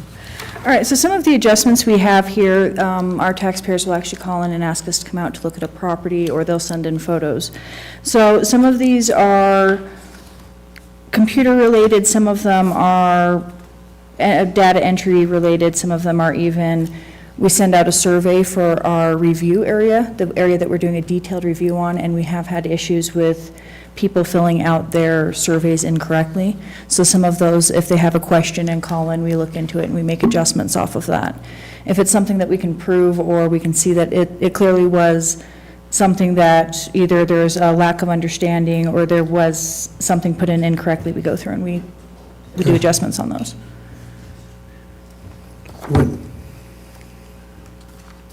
Other than this, when you get an appeal, are you offering them an opportunity to do an in-home assessment with real property and things? We do talk with them about that. Okay.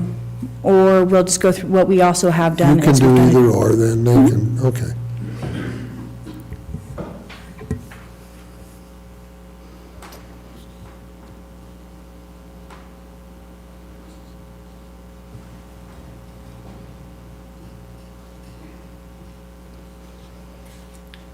What do we need, a motion Just to need to make a approve? motion to approve all of them, or? Yeah. Yeah, we could do that. Other than stipulation, I need a specific signature on it. And just so you know, a stipulation, the owner has agreed to the stipulation, so they can appeal it going forward. And these, if the owner still doesn't agree, they can still appeal it. So we'll send out a new notice of determination, and then they still have time to appeal it past the notice that goes out, that date. Does that make sense? Okay. These look like legitimate reasons over here in the notes, so. It's a culmination about I would move that you go ahead and make the Okay. adjustments of anything that don't particularly need a lot of attention. Yeah. Which are just common mistakes or misunderstandings, so. Sign this one.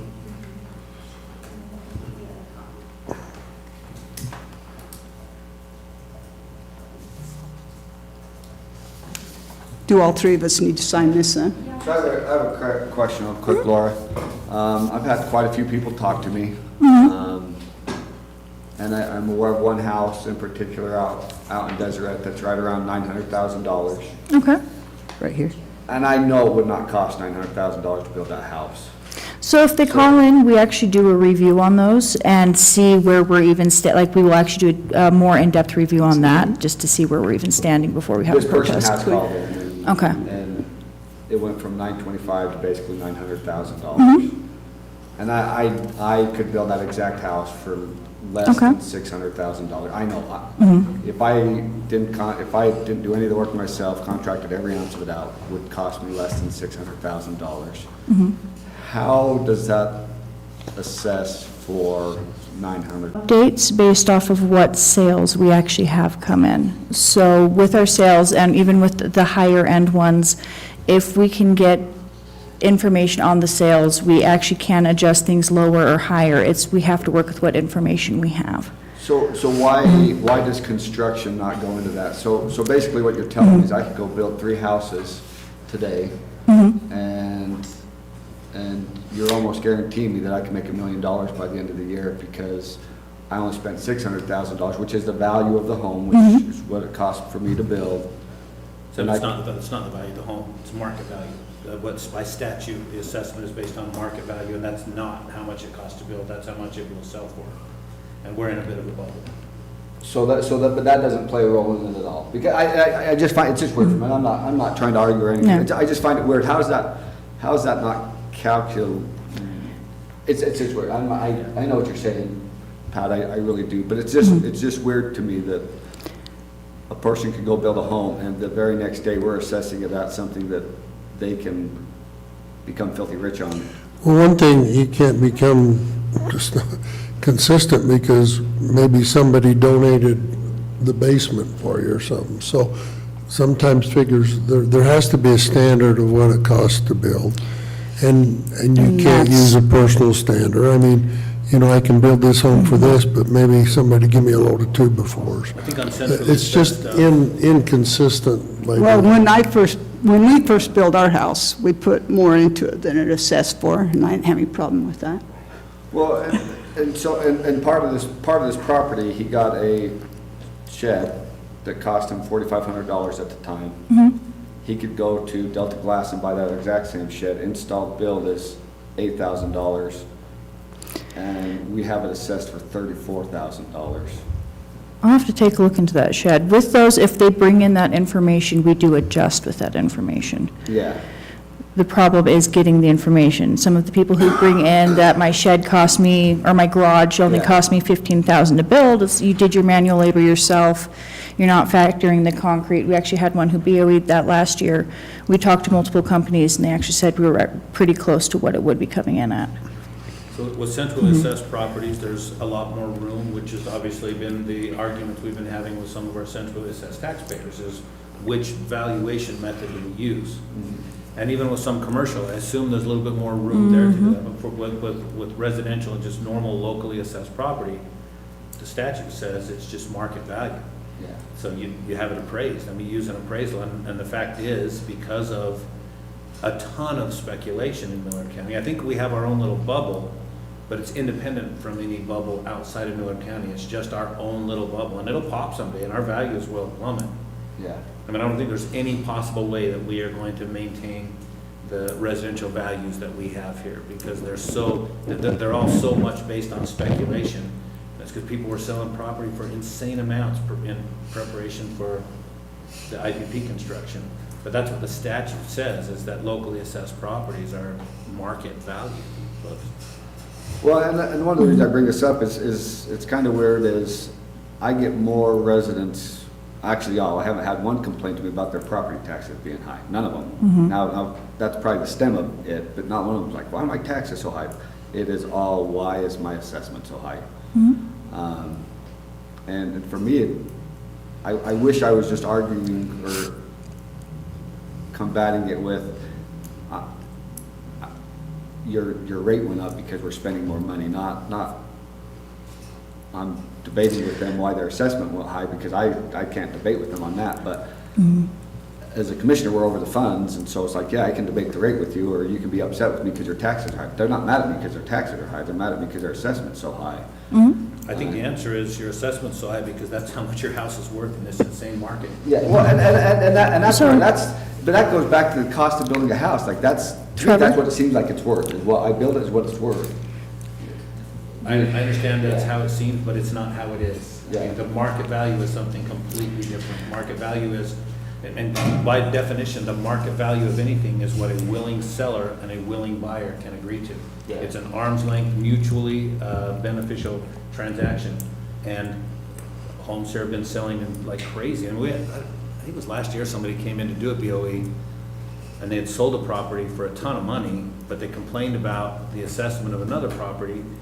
I said, well, that's funny. You're happy to be in this market when it benefits you, but not when it doesn't. And the sad thing is, for most of us, this market does not benefit us. It doesn't benefit me. I mean, I hate that my values have tripled. I'm not selling my house. It has absolutely no benefit to me, but it's just the reality. That's what market value is what a willing buyer and a willing seller would do. And it's a lot of guess. I mean, she doesn't know what somebody would pay for that house, because all she can do is look at what has been paid. Comparable properties, and then guess. Well, because personally, now this is your crazy commissioner coming out, is if you had appraised my house for what some of these houses are being assessed for, I would put mine on. I'm that crazy. I'm not the guy to be like, I'll put on the market. See, I honestly would, but my house is relatively close. I'm not upset about mine at all. I have no issues with mine. But if I was one of these guys, I'm crazy enough that I have a yard on my sign for $900,000, and I'm gonna run out like a bandit and go ahead and build one, because it's cheaper to build one than. Yes. So with it, So if you would, please just assess my house for more, and I'll sell it and build a new one. So when houses sell in Millard County, this is just something to review for all of you. When houses sell, we actually go through all the information we have on it. We verify the sale was actually a arm's length transaction, willing buyer, willing seller, not I sold this to my nephew and we just guessed on what the price was. We validate the sale, we do research on it, we see where our value or what information we have on the house compared to what they have. An example would be sometimes the last time we did a review of the area, they said that they had a 20% finish on their basement. They never got a building permit, but according to the sales information, they have a 90% finish on their basement. So we do research into that. We get our information so that it is what the sellable house was, or make sure that there wasn't something that was added on or taken off afterwards. And then after we do that, we have to adjust, we're required by law to adjust our values to be within 5% of what they're selling with. So when you have all of your houses that are selling for higher than what we're doing, if we don't have, I'm trying to think of, for some of the higher end houses, if we don't have a reason to not make that adjustment, we're required to just mass update everything. So some of the people have brought in some of the adjustments we've made. They're like, okay, well, my house has, we've inspected multiple houses already. My house looks great on the exterior. I didn't fill out a survey, but it's actually falling apart. If you walk inside it, we've stripped it down to a shed. We actually did walk through a house that was like that the other day. we made an adjustment off of that. If we have the information to fix things, we do it, but we just need to have the information. With the sales, since we are a non-disclosure state, they are not legally required to provide us with any information. So some people have brought up, my neighbor just sold their house. Well, it was not sold on the open market that we can find, and the state will send out a survey to them twice, and they never returned any surveys. Even if they did sell it, we don't have access to that information. We haven't been able to use it. So we encourage people when they sell and buy houses to fill out information on the survey, or in a place where we can get access to it, we can work with it. But if they don't, because that was one of the phone calls I got the other day, was my neighbor sold his house last year, or they sold their property last year, the neighbor never turned any information, so I don't even know what the neighbor sold the house for or whether or not it factors in. And so that's where our hands are kind of tied. One of the questions that she brought up, that we have a little, not a big problem, but under our circumstances that we got, Laura and her team does drive-bys, do appraisals. A lot of these differences, and you brought up a situation, if you get a private appraiser, they'll always do a walkthrough. And so that's why I asked Laura, with some of these, there's a difference between what you might deem necessary with a walkthrough. I mean, we're doing a drive-by, Google picture, and a private appraiser will come and do a walkthrough. The house might be thrashed inside, which makes a difference. Laura don't see it, and that's why I would encourage her, on the one she could, to offer a walkthrough. I mean, they don't have to let you do it, but if you got a problem, well, let me go walk through the house and see what it looks like, and sometimes that creates a difference in. And just another comment, we do have something, as we see these, whether we like it or not, as we see these rising prices, we, commissioners, and this has to do with all our budget, we can mitigate some of those problems, or some of those things, with actually lowering the rate.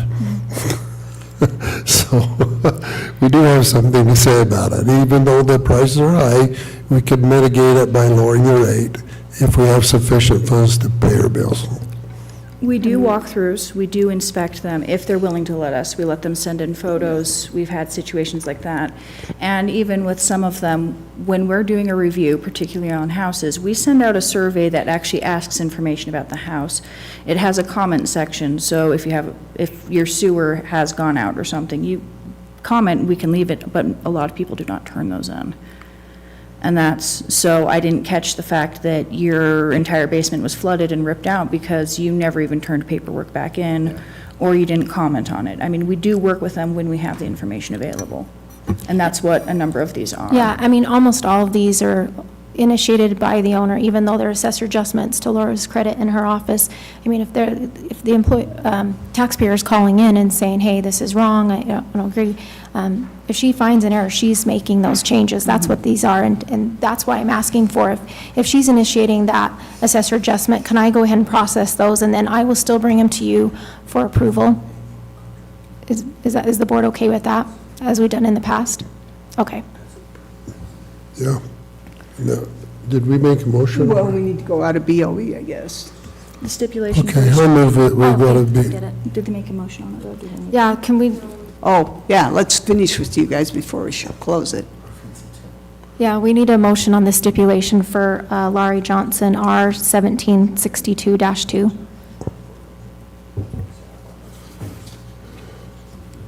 That one is the blue, the tiny little blue one. Okay, I see it.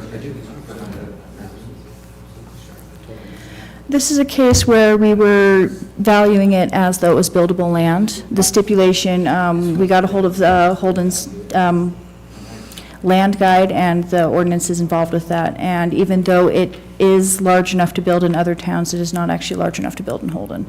So she cannot put a house on it or anything like that. That's good to I know. would move that we accept that stipulation. Do we do that before we go out of BOE? Okay. Yeah, I guess. I don't know. Okay, we have a motion and a second to accept the changes, the stipulations. Do we do all of them, or just this one separate? Well, that one's different. Yeah, that was a This is stipulation. For Laurie Johnson? This is stipulation already, though, yeah. All of those in favor, say aye. Aye. Aye. Any opposed? Do we need to go out of BOE to accept your, No, you do it in BOE. Okay. With the rest of So them. we need to accept all the rest of them. I would move that we accept all the rest, the purple ones? Is that what we're doing? I thought we did that before we signed it, but second. We got a motion, but we didn't get a second, did we? No, I think we did the first and the second, because then Bonnie came up and brought it for us to sign. Oh. But It works. That's okay. I didn't hear the second. Second. Commissioner Wright made a motion to approve it, and then Commissioner Johnson seconded it. Okay, And now we went into this. so we just need to vote on it? Or did we Yeah, vote no, too? we didn't vote on it. Okay, so we have a motion and a second to accept the stipulations or changes on these 2 pages. All those in favor, say aye. Aye. Aye. Any opposed? Hurry, blow through the rest of them. Everybody's ready to be done. Okay, moving on. Oh, we got to go out of BOE. I I like move, the mo, go ahead, I second it. Okay, we have a motion and a second to go out of BOE and back into commission meeting. All those in favor, say aye. aye. Aye. Any opposed? Okay, possible review of county policies and contracts. Okay. Possible closed meeting. Yes, closed session for the Graymont litigation, I'm afraid. Sorry. Okay, I thought you'd mentioned that. Be quick. Okay, we need a motion. Go into closed session. I second it. Those of you that came, thanks a lot. Okay, we have a motion and a second to go into a closed meeting for imminent or pending litigation or whatever. All those in favor say aye. Any opposed?